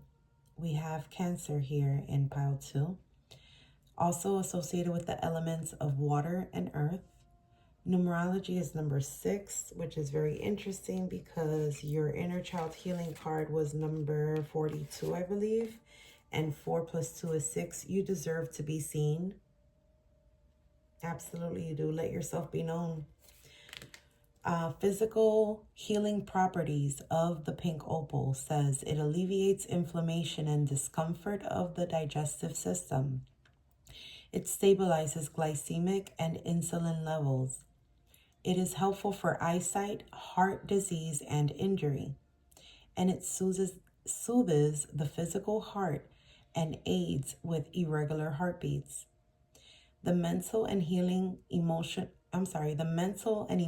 healing properties of pink opal. It promotes good sleep. It helps in the elimination of negative energies. It balances emotions and soothes anxiety. It helps us forgive ourselves for mistakes of the past. Immediately when I saw that it helps, where is it? Like sleep, I thought of the 9 of Swords.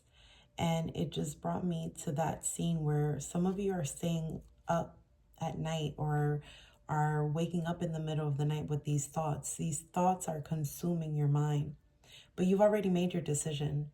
So I don't know who needs to hear that, but you have already made your decision. You know what you need to do. And this is the confirmation that you're waiting for.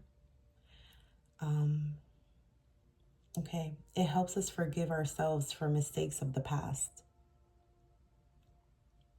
Spiritual healing properties is referred to as the stone of resolution. It allows our hearts to open to love. It aids us to relinquish some consciously held pain, and it can completely change your idea of love. It's almost like there's 2 stories here within this spread.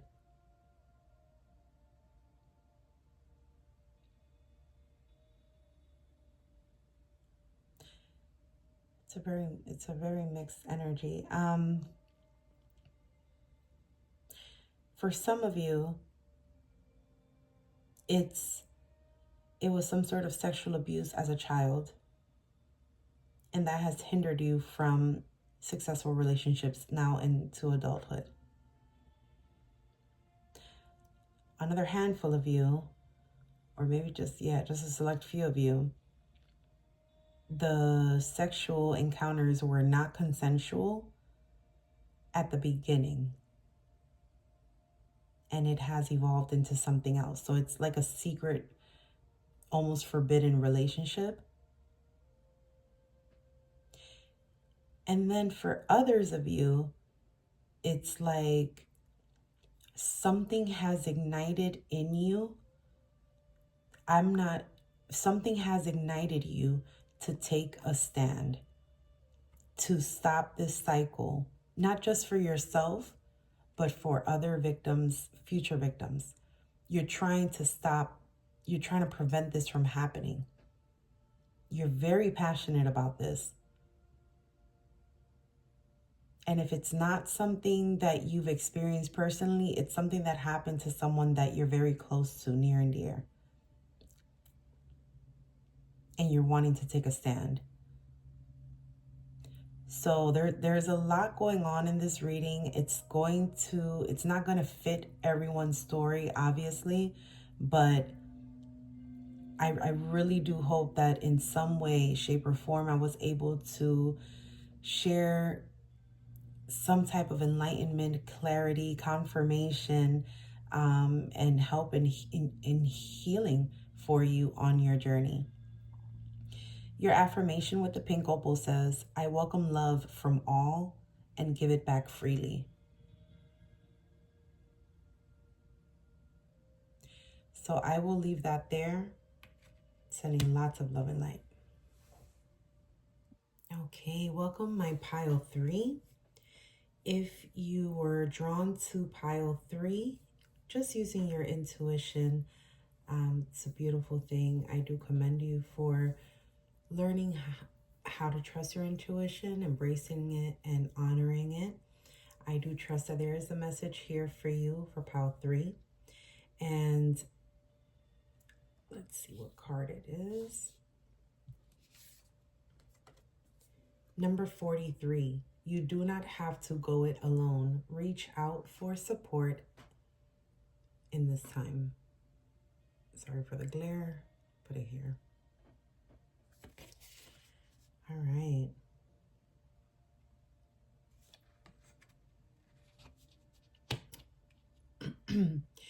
If you were drawn to pile 3 for the crystal, pile 3 had the rose quartz, also known as like the love crystal. It is also the shape of a heart.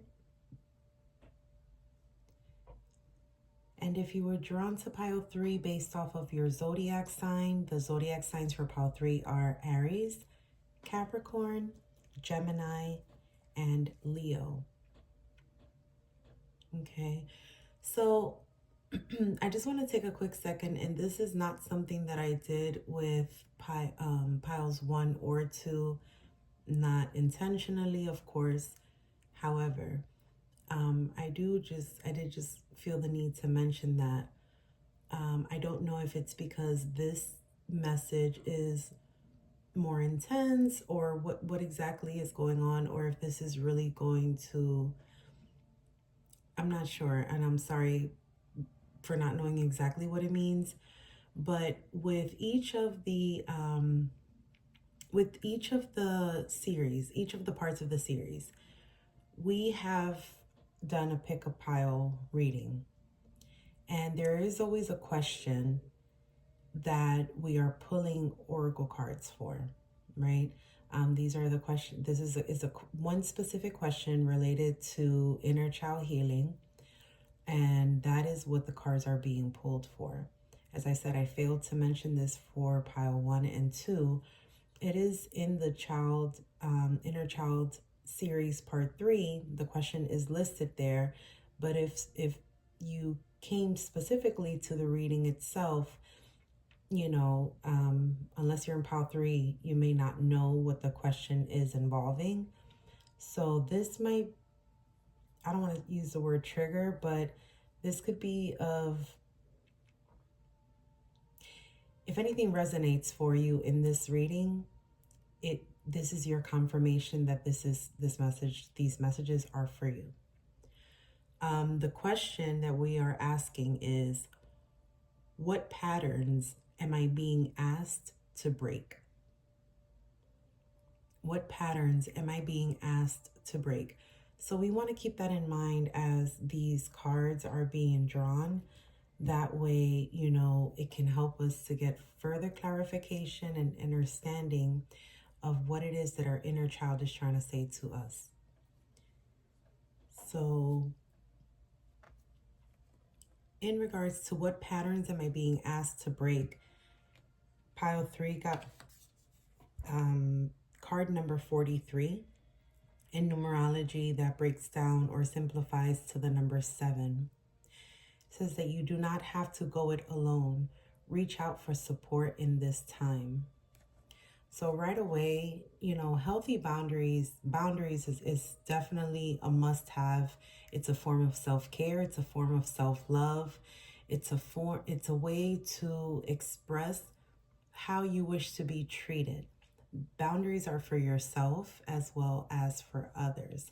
Now, right away, what I'm getting is some boundaries that you all may have could be very rigid. And this can be coming from a wound from your childhood. It could be that you may have been made felt to feel like you have to be very, and I'm getting a lot of oldest child in this reading. So for those of you that are the eldest of your siblings, or you were someone that had a lot of responsibilities, regardless of whether you were the eldest or the youngest or the middle or somewhere down the line, this is giving me the energy of someone that had a lot of responsibilities, or that took on too much. I'm sensing over giving, people pleasing, almost love. Here it is, conditional love. Conditional love. You felt that you had to earn love. You felt that you had to earn trust. You felt that you had to earn everything that you received, and therefore that has caused you to put a very strong walls, and not have the desire, or even not even know how to do it, how to ask for help, or how to, be vulnerable at times. So right away, that's the message that I'm getting. And with Aries, Capricorn, and Leo here, and Gemini, I really feel like this is a really strong message for, if not all of you, a large, a large number of you. So with number 43, I'm going to read the message from the book. This card is from the Inner Child Oracle book, deck. I'm sorry. As all 3 cards did come out from the same Oracle deck. So number 43, like I said, someone can be 43 years old. Someone can be 7 years old. Maybe you're dealing with a child that is going through this type of scenario. Or I just got very strongly like a shadow projection, maybe like something. It's a cycle, something that you went through in your childhood. Now you see your child or someone that you're close to going through the same cycle, and it's like you were just made aware of that. So this is fairly new, maybe for some of you, where it just kind of hits you like, oh man, this is exactly the same type of cycle that I went through. And now you're almost at a place of like, how do I break this cycle? And it starts with you. It starts with you and healing your inner child first. Okay, so it does say, let's get into the message.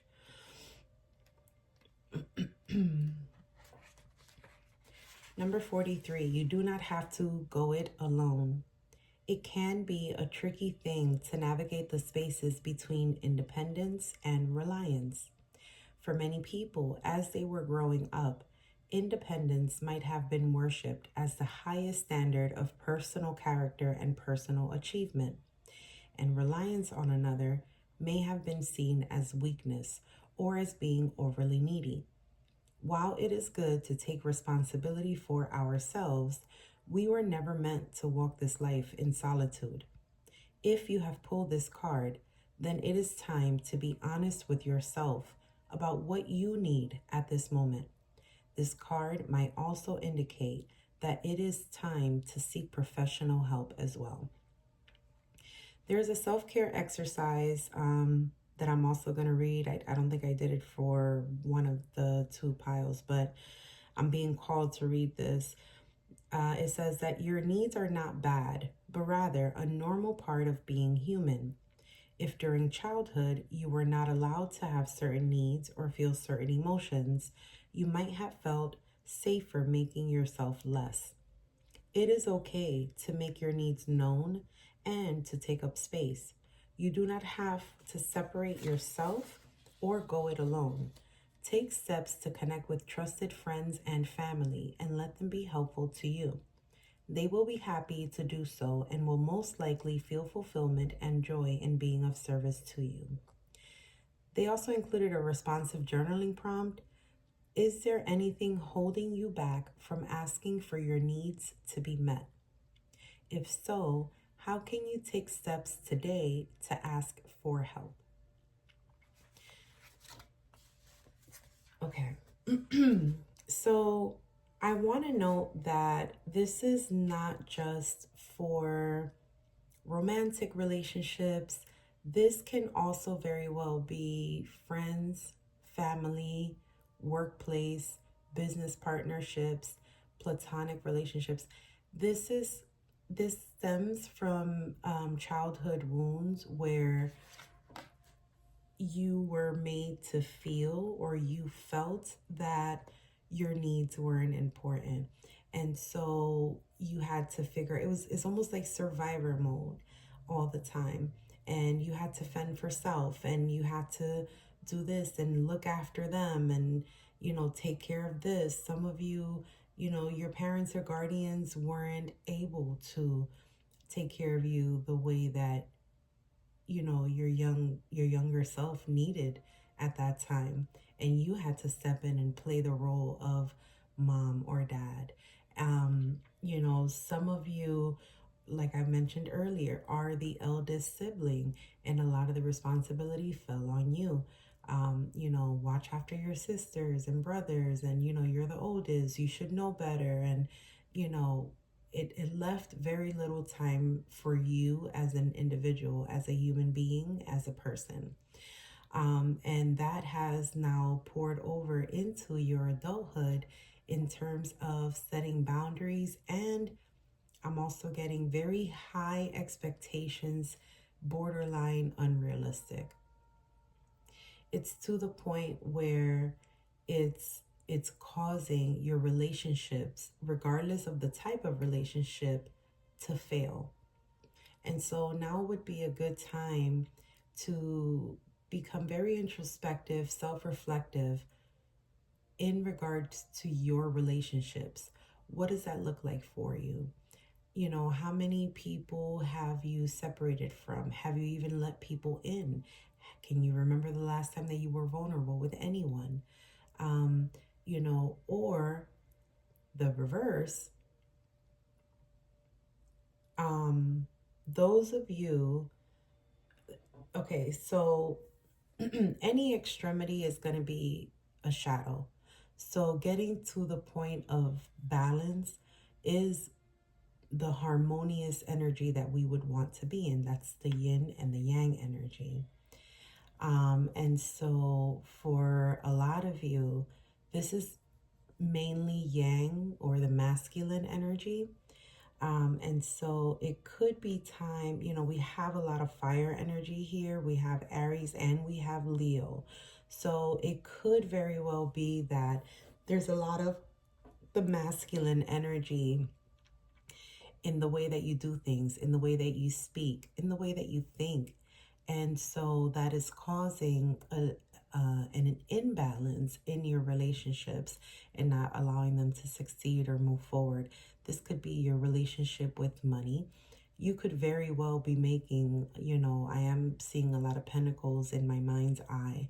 So you could be someone that is successful, that, you say, hey, I'm going to try this out, and it turns out to be successful, and then you may move on from it or try to you know, expanded. But either way, it's typically fruitful for you. And so what that tells me is that it brings up the question, what is your passion? What are your desires? Are you fulfilling your childhood dreams?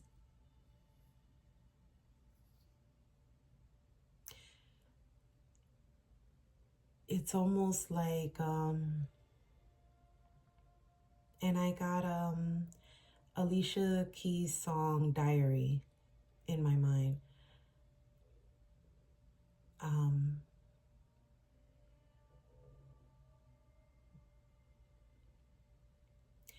With Gemini being here, I'm gonna use that, and then Capricorn with the Pentacles energy that I was picking up.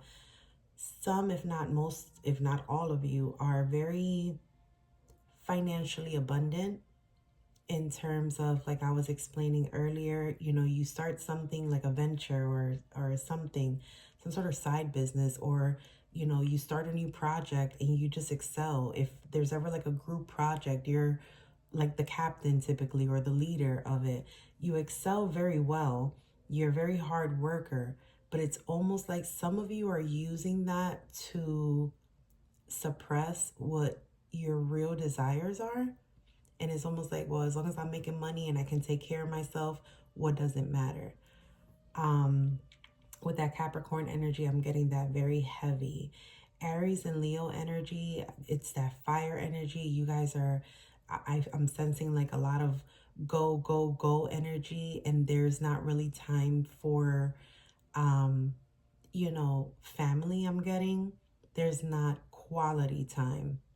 So some of you are, you know, well, yeah, I speak to my siblings every day, or every week, or something like that, or I talk to them, or, you know, is it quality time? So that this is kind of bringing up the question of quantity over quality, or quality over quantity. It was 11/11 when I looked up. So 11/11 can be of significance to you. November can be of significance. November 11th can be a significance to you. 11 years old, 11 years ago, 11 months ago, or 11 months going forward. I would say this could also go as far back as this is something that started 11 years ago.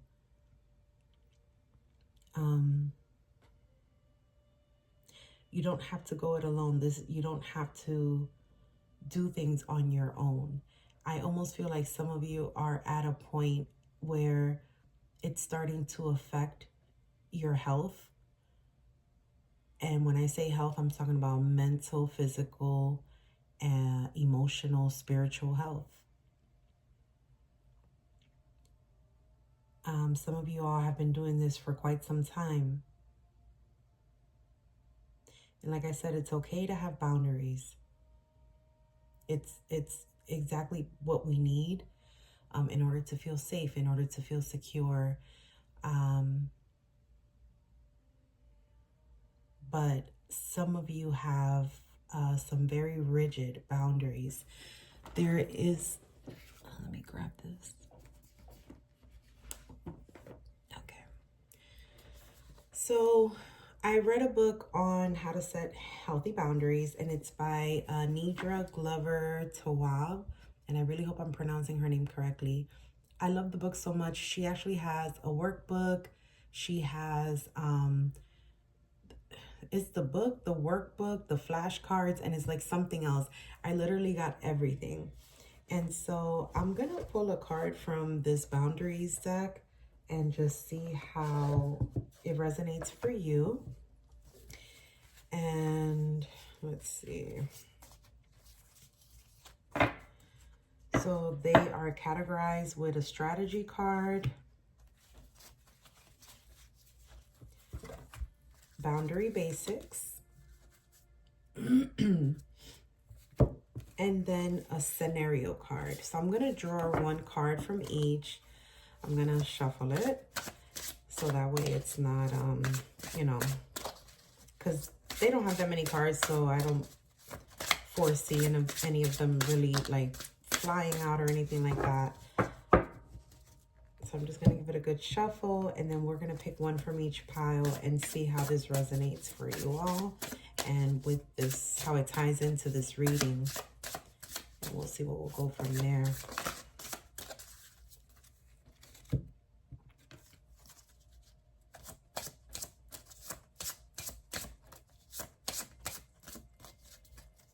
Okay. So the strategy card. Okay. The boundary basics. And intellectual boundary is the scenario card. All right. So now keep in mind your perception of these questions and how it relates to you personally. It's going to be different, obviously, for each and every one of you all. But this is a great time to reevaluate. You know, when we set boundaries, when we set healthy boundaries, it's always good to do a check-in every once in a while. You know, we evolve as human beings, and so do our friendships, and so do those people, you know, within the relationship. So it's important to reevaluate our relationships as well as our boundaries and how they fit. If there is something that's no longer serving your highest good, then it would be time for us to reevaluate and adjust it to what will serve our highest good. So this is from the strategy card. It says, restate, refresh your boundary. Just to ensure that we are clear, I'd like to hear you confirm what I said. If you dishonor my boundary, I will change the subject or end our conversation. The next time you ask me for help, I will say no. Okay, so these are 3 different ones. So this is a way to restate, refresh your boundary. So this is you speaking to someone. Just to ensure we're clear, I'd like to hear you confirm what I said. So this is letting you know right then and there that they have a clear understanding, whether they do or not, of what you just said. And if this person is taking it seriously, then, you know, they will understand what you said and they will repeat it and they will respect your boundary. People that respect your boundary deserve to be within your energy field. If there is no respect for your boundaries, then there's no respect for you. So looking at it from both sides, right? We're looking at someone that doesn't have healthy boundaries or that's trying to establish healthy boundaries and is telling this person, just to ensure we're clear, I'd like to hear you confirm what I said. Versus someone who has rigid boundaries and says, just to ensure we're clear, I'd like to hear you confirm what I said. Now, that coming from 2 different people, you're going to get 2 different responses. From the person that's been passive and is just establishing this boundary, this is new to the person that you're giving this information to, that you're stating this to. And so when we're first setting healthy boundaries with people, we do need to expect, or not expect, but be prepared for those that are not going to respect our boundaries. It may take some getting used to. It may take several times for you to restate it, refresh their memory. And then, you know, it's ultimately up to you when you feel this person might be just, bluntly disrespecting your boundaries constantly, you know, with no type of remorse, no type of consideration, and no, like, a lack of wanting to fulfill your need. Versus a person with very rigid boundaries. If I'm someone with very rigid boundaries and I tell someone, Listen, just to ensure that we're clear, I'd like to hear you confirm what I said. It is exactly the same words as the more passive person that's just starting to create their boundaries. This coming from a person with rigid boundaries that's used to doing things alone, it doesn't matter. It doesn't matter to that person whether they hear it or not. When you have rigid boundaries, if that person doesn't come back and say, I, you know, I don't know, I don't know how to word it, how you, anything other than exactly what that person said, if that other person does not respond in that manner or with exactly the same words that, for example, I said, it's that person has no ifs, ands, or buts in cutting that person off for the rest of their lives. Now, this is not to invalidate your feelings as a human being, as a person, what the events and circumstances that you went through that caused you to put up these strong walls and strong, rigid boundaries. But what I am saying is that this is about healing our inner child wounds, right? And so, with your card coming out saying you do not have to go it alone, reach out for support in this time. This may be a good time to restate and refresh your boundaries.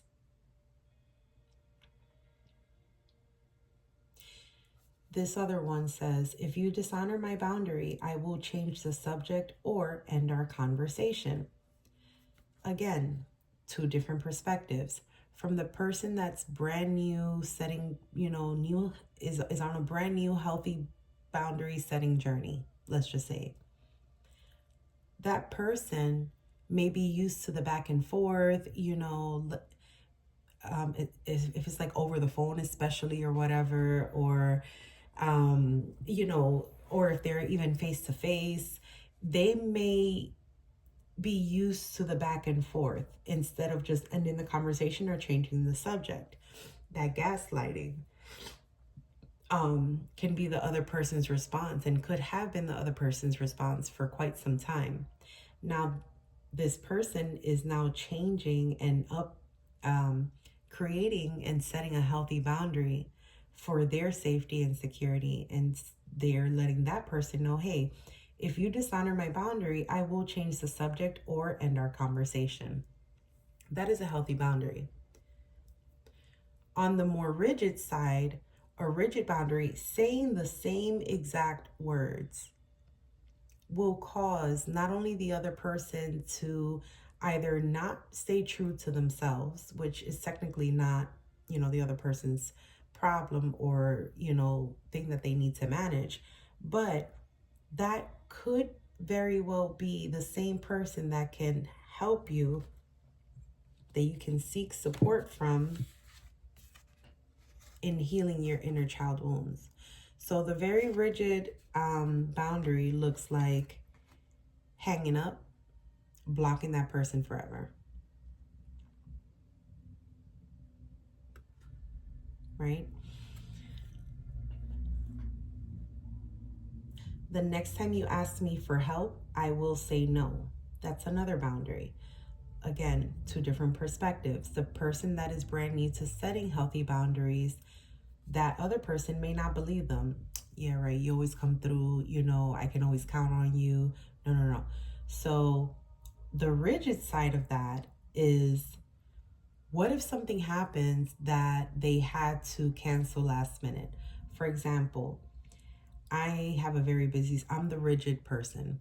I have a very busy schedule, and, I took the time out to help person B. Person B tells me, oh my gosh, an emergency happened. Person B doesn't really want to go into details because it's very, very personal or what have you. Person B says, oh my gosh, I have an emergency. I'm not going to be able to, I don't need your assistance tonight or your help tonight or today. Can we leave it for another time? Person A, which is me, the rigid person, is looking at it as, I'm very busy. I just took time out to come and help you, and now you don't need my help. The next time you ask me for help, I will say no. If I respond that to person B, that's a very rigid boundary. There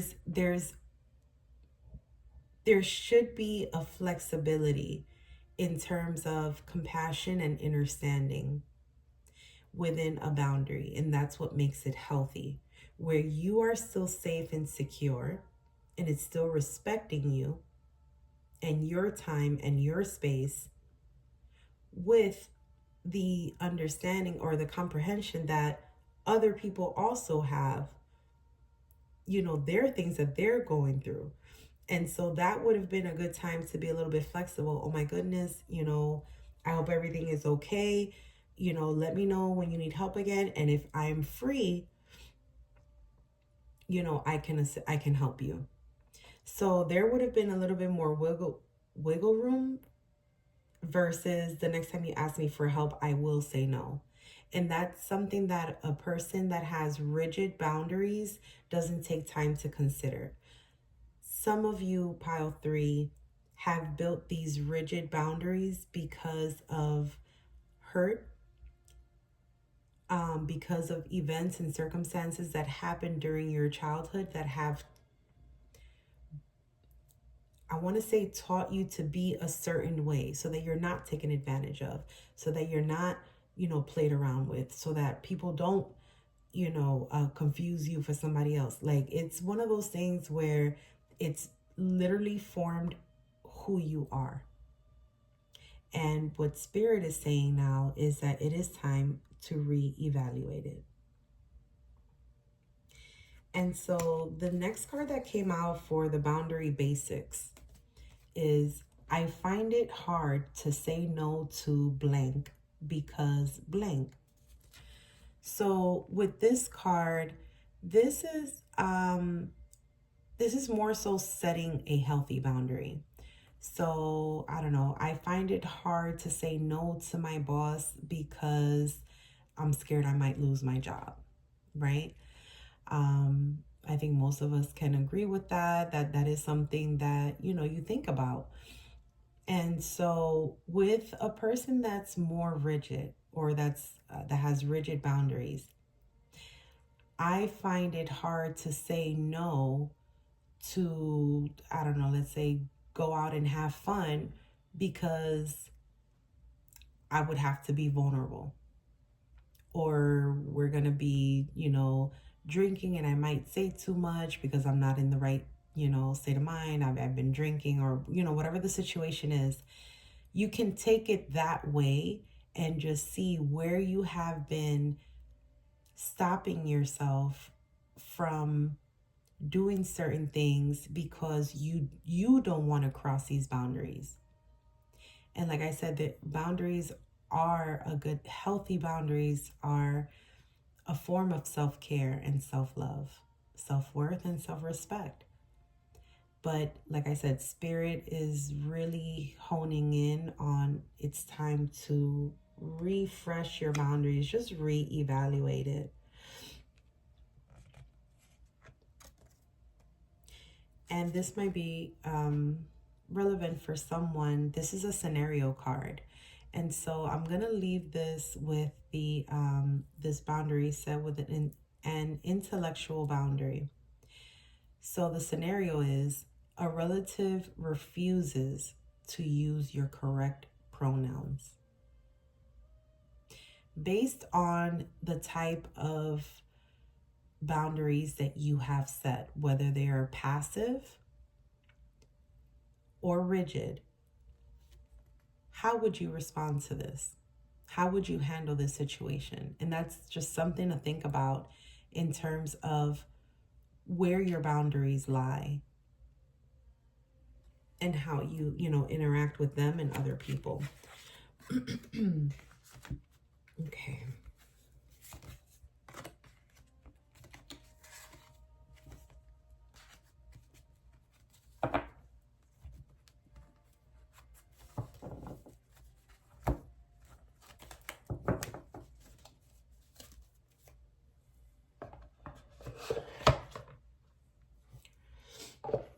All right, so I want to pull, I've been called to pull from this deck, to see if there's any additional messages.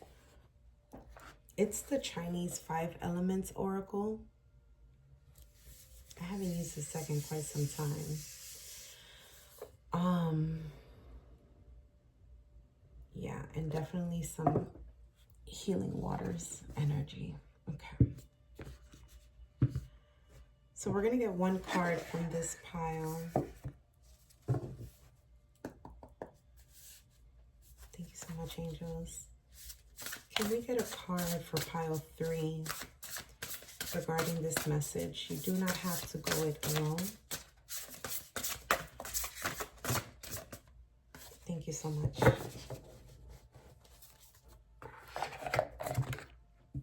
Oh, you actually got 2 messages. Okay. So you got number 28, the Metal Rabbit, a state of graceful movement, and number 44, nice, Fire Sheep, clear your blockage. Wow, this seems to be very much in sync with our messages so far. So I am going to read those messages for you. And I'm also going to pull from the Healing Waters Oracle. It just feels like there's some water energy that needs to some feminine energy that needs to come in for healing. And so I definitely want to pull from this, but first I'm going to read these messages to you. All right. So number 28. And for numerology, that actually goes to the number 10, which is 1, which is a new beginning. So that's exactly what we were just discussing with the boundaries card. I'm sorry, with the boundaries and reevaluating them and kind of not starting new, but in a sense, starting a new path, right? And then you have the number 10, well, 28, which reduces to 10, which reduces to 1, the Metal Rabbit, a state of graceful movement. All right. So this card asks you to expand your definition of beauty. See beauty as more than skin deep. Create beauty and embody beauty. Invite beauty into your inner world and your external environment. Feed the senses with art, poetry, music, and dance to delight the heart. Embody beauty from the inside and outside so that it shines through your whole being and in your every movement. When you look in the mirror, send love to the beautiful soul in front of you. The Metal Rabbit is also about softening up your stance without losing. Wow, this is so synchronized. Sorry. Oh my gosh, that glare is horrible. Okay.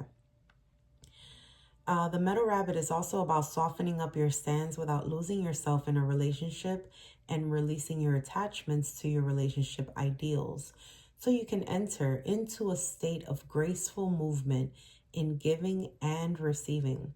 The key is to find balance in accommodating your own needs and the needs of others without compromising your values. Beautifully said. Beautifully said. Said it much better than I did, but that's exactly what I've been trying to say. It's not, I used the wrong terminology, is the flexibility and all that. What I was trying to say is exactly what they just said. The key is to find balance in accommodating your own needs and the needs of others without compromising your values. Perfectly said. There's a message from heaven and a message from earth. Your message from heaven says, Yin metal makes us aware that our perception is a reflection of our inner world. Appreciate the beauty around you without judgment, and the world will reflect more of its majestic beauty back at you. Your message from earth says, the rabbit can find beauty in the mundane. Like the humble flowers can instantly brighten up a space, you too can transform anything ordinary into something extraordinary when you fill your world with beauty. So some of you, your boundaries have become so rigid that it's almost influencing your appearance. It's definitely influencing or what's the word I'm looking for? I want to say shifting maybe. It's like darkening your aura.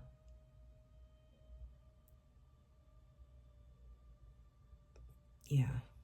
It's like it's shifting your aura from the beautiful, lighthearted, youthful, loving, compassionate person that you used to be, even if it was a long time ago as a child, to like something that's not, that's the opposite of that, right? And in turn, it's also, I'm getting for some of you, made you a little bit judgmental of other people as well. And setting, like I said in the beginning, setting very high expectations. I got that very early on in the reading, but it's caused you to pretty much change your whole being. We are children of God. We are light workers. We are healers, especially if you're watching this, you are some sort of mystic. You are some sort of healer. You are a light worker. You are a shaman. You are here to work with the light, to bring light forward to others. And you did what you felt that you needed to do to protect yourself. And that's okay. This is just a reminder, like, you also are human, along with everyone else that we interact with on this planet. And, a reevaluation of self, check in with yourself, check in with your boundaries. That's all this is saying. You also got number 44. That's literally my favorite number. You have the beautiful moon in the back, and it's the fire sheep. It says, clear your blockage. I'm done with this glare. I promise I'm going to get better equipment, y'all. Okay. So number 44's message says, and 44 is a master number, by the way. So you are definitely, I'm getting like mastery level, or, like I was saying, I seen a lot of like abundance and hard work and dedication and fire energy and go, go, go. And this master number 44 just kind of emphasizes that for me. It's the fire sheep, but it does say to clear your blockage. So, all right, it says here, this card appears to assure you that you have within you what it takes to realize your dreams. But first, you must release unnecessary attachments to the past, whether feelings, people, habits, or self-limiting beliefs. Attend to the heart to stoke the fire within. Treat yourself kindly. Love and compassion for the self will save and elevate you from what's been dragging you down. Check in within for what could be keeping you from moving forward and up. Pay attention to your immediate environment for clues, as our living and working spaces can directly reflect the state of our mind and manifest into various blockages. Clear your desk, remove anything blocking your path at home, and clean up the car. Your message from heaven says, stay connected to the heart, the source of inner fire, and the center of our being, with meditation, positivity, kindness, and gratitude. When we are aligned, everything falls into place. Your message from Earth says, move your body mindfully and eat foods that are simple and cooling, yin in nature, such as cucumber, celery, pear, and leafy greens to release Earth's elements' heaviness, especially if you feel fatigued or sluggish. So that's what I was kind of saying earlier with how it's like affecting your physical, mental, spiritual, emotional self, is that, some of you, like this is saying, if you're feeling fatigued or sluggish, it's almost like you feel like your energy is constantly being given to keeping up these rigid boundaries, to, making sure people stay in their place and that no one crosses you. And it's exhausting, man. It's exhausting. And it's like, as bad as, and I feel it, I feel like as bad as you want to let your guards down, You can't. You feel like you can't. And Spirit is here to tell you, you can. You can. And you are wise enough to know how and when. So we are going to pull from the Healing Waters Oracle. This is a beautiful oracle. You know, I'm called to read the attunement. So I call upon the sacred healing waters of the earth. Please activate this oracle with ancient wisdom, guidance, and healing. Let it deliver clear messages and reflections that are of the highest and deepest benefit for humanity and the earth. Hold the oracle. Oh, I'm sorry. I call upon the sacred healing waters within me. Attune this oracle with the intelligent wisdom of the waters of my body. Let it deliver clear messages and reflections to me and through me in ways that are truly helpful. I call upon the sacred healing waters around me, waters of the air and sky. Please guide me to hear the wisdom and let these cards be vehicles of supportive revelation. Let them reveal what is unseen and act as mirrors for me and who I am reading for, to connect with the wisdom deep within. All right, beautiful. All right, my angels. This is for pile 3. Pile 3. What patterns am I being asked to break? Can we get a message of healing for pile 3 regarding what patterns they need to break?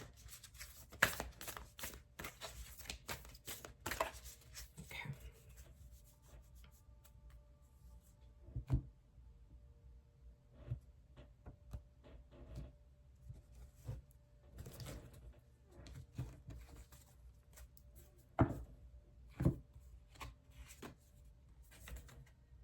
The Pearl.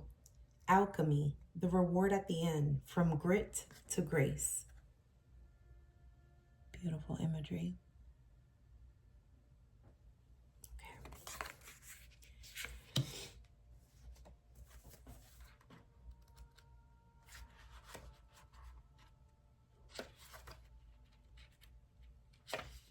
The Pearl.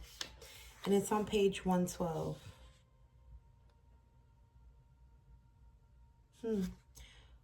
112 reduces to 4, and you have the fire sheep block, clear your blockage, which is number 44. So you now have 444. That can be of significance. You might be seeing that a lot. You also have number 43, so that's another 4. So 44, 44. April can be a significance.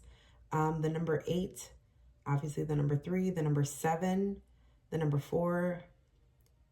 Someone can be 44 years old. Let's see. 4 years old. 4 years ago, maybe. 4 months seemed too soon, but I'm going to say 4 months ago. And you know what? With the 28 being here, reducing to the number 1, meaning a new beginning, it could be 4 months from now. You can start to see this change developing. Alrighty, so the pearl. Pearls are one of the most precious treasures of this world and certainly of the sea. While the specifics of their creation remain a mystery, they are believed to be the result of a natural process. Certain mollusks produce pearls as a way of protecting themselves from irritants that enter their shells. The formation of a natural pearl is a rare occurrence, with only 1 in roughly 10,000 oysters producing one, and it can take anywhere from 6 months to several years. Yeah, so this timing, 4 to 6 months. We'll see how the rest of the message develops. This card brings a precious message that something sacred is being created, and it is likely being created by you. Maybe you've been creating something in the physical, such as a child, a home, or bringing an idea to life. Or perhaps your pearl is more metaphorical than that. Having dedicated yourself to alchemizing your hardships, wow. Or perhaps your pearl is more metaphorical than that. Having dedicated yourself to alchemizing your hardships into healing, grit into grace. Whatever it is, you are being asked, you're being I'm sorry. This is so exciting right now. I'm sorry. Oh my gosh. I'm just so, let me just take a moment. I'm so sorry. These messages are so synchronized. Okay, I'm going to start over. I'm sorry. Or perhaps your pearl is more metaphorical than that. Having dedicated yourself to alchemizing your hardships into healing, grit into grace. Whatever it is, you're being acknowledged for your work and the deep roots required to truly rise. Clina, which is spelled Chliodhna, it's pronounced Clina, was the Celtic goddess of beauty, love, and the ocean, and it was believed she could be found in every ninth wave. It is said that people would whisper their wishes and prayers into small pearl offerings, placed within a shell and tied with seaweed, and then cast them into the sea on the ninth wave in the hope that the goddess would grant their prayer. Offer up your prayers to Clina for the alchemy to continue to happen. The jewel at the end is near. Your healing water activation says, I'm ready to receive the jewels of my life. I'm ready to alchemize my hardships into healing and my grit into grace. Wow, that is so beautiful. That is exactly what, wow. Yeah. Dedicated yourself to alchemizing your hardships into healing. A lot of you, had felt like you had no choice but to be this person. Failed relationships, past relationships, inner child wounds, responsibility, heavy burdens. It makes sense. I get it. I definitely get it. I am the eldest. I had a wonderful life, thank God. Not to say that I don't have any wounds. I absolutely do, and I'm healing them now, and it's been a process. It's been a journey, but I always look at it optimistically, and I know that my situation or situations was not as bad as the stories that I've heard. As not as, I mean, I have witnessed a lot of hardships, and I have, people have shared stories with me, and I've known of certain things that, God, are just horrendous. And so, yeah, I get it. I definitely get it. But it's saying that this is a new path for you. Spirit is confirming that for you. This is it's okay. It's okay to move forward. It's okay to let down your walls that you've built. It's okay to reevaluate your boundaries and turn them into healthy boundaries where you still feel safe and secure, and you still feel respected, and you still feel that you are honoring yourself, that you are honoring your space, your mind, body, and spirit. It's okay to reevaluate those things because you've evolved. You've become, someone different from, let's say, 10 years ago. And, that is the point. It is the point for us to evolve. And so because of that, it is time to take a look at, where you are in life. Who do you have in your life? Who do you want in your life? Who do you no longer want in your life? And reevaluate your boundaries and what that looks like for you going forward. Okay. So we're going to close the reading with a guardian angel message. A message from your guardian angel. And then I will pull a healing crystal to close it. Thank you so much, angels. Can we get a guardian angel message for, my goodness, for pile 3, please? For pile 3, a guardian angel message.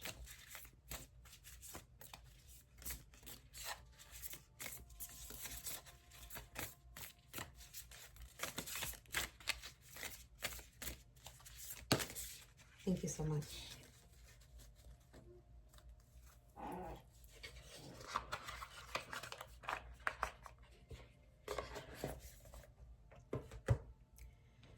right, pile 3, you got a prayer. Wow. It says, Dear guardian angel, help me dissolve past guilt or regret. Help me to see that all is always in perfect and divine order. Help me to let go of the fear that I project on my future. Help me to live fully within each precious moment and feel your eternal love within and around me. Help me to realize and fulfill my true potential. Thank you. That is beautiful, beautifully aligned, synchronized with this reading from your guardian angel, pile 3. All right, and then let's get a healing crystal for you to close out. Angels, can we get a healing crystal for pile 3, please?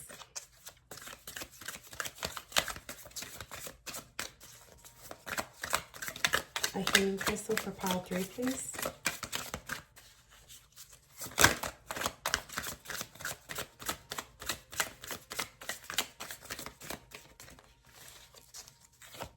For pile 3.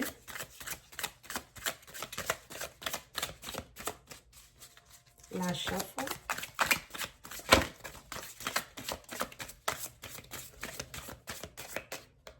Okay. Oh, pyrite. Nice. All right, pyrite is related to the solar plexus chakra. Zodiac is Leo, which we have Leo in this, in pile 3. The element is fire and earth. Numerology is the number 3. And then the planet is Mars. The physical healing properties of pyrite: it helps with fevers and inflammation. It stimulates the intellect and enhances memory. It benefits your circulatory, endocrine, and respiratory systems, and it assists in treating asthma and bronchitis. The mental and emotional healing properties are: it boosts feelings of self-confidence and self-worth. It helps overcome fears and anxieties. That is very much spot on with what we've been discussing throughout this whole reading. It helps us embrace our innate abilities and potential, and it helps become more extroverted and open. I mean, these messages have been super spot on. I really hope these are resonating for you all. The spiritual healing properties: it increases your ambition and commitment. It allows to recognize the purity of the universe. It allows us to draw high frequency energy into the physical body. And it works to increase wealth, luck, and abundance. Your affirmation says, I am rich and successful. Beautiful. Yeah, for those of you, you know what? Let's pull a angel of abundance message for you, because I don't want to give the impression that, because like I said, a lot of you are, have financial abundance and have that good luck and prosperity. I don't want you to think that reevaluating your boundaries and letting people in and, doing things a different way from what you've now become accustomed to is going to stop that. It's not. It's not. If anything, it'll open you up to receive more blessings. So I just want to, make a note of that or bring that up, because it's just a matter of, like I said, opening up to be able to receive more. Okay. So for pile 3, can we get an angel message or an angel of abundance message for pile 3, please? Angel of abundance message for pile 3. Ooh. For pile 3, please.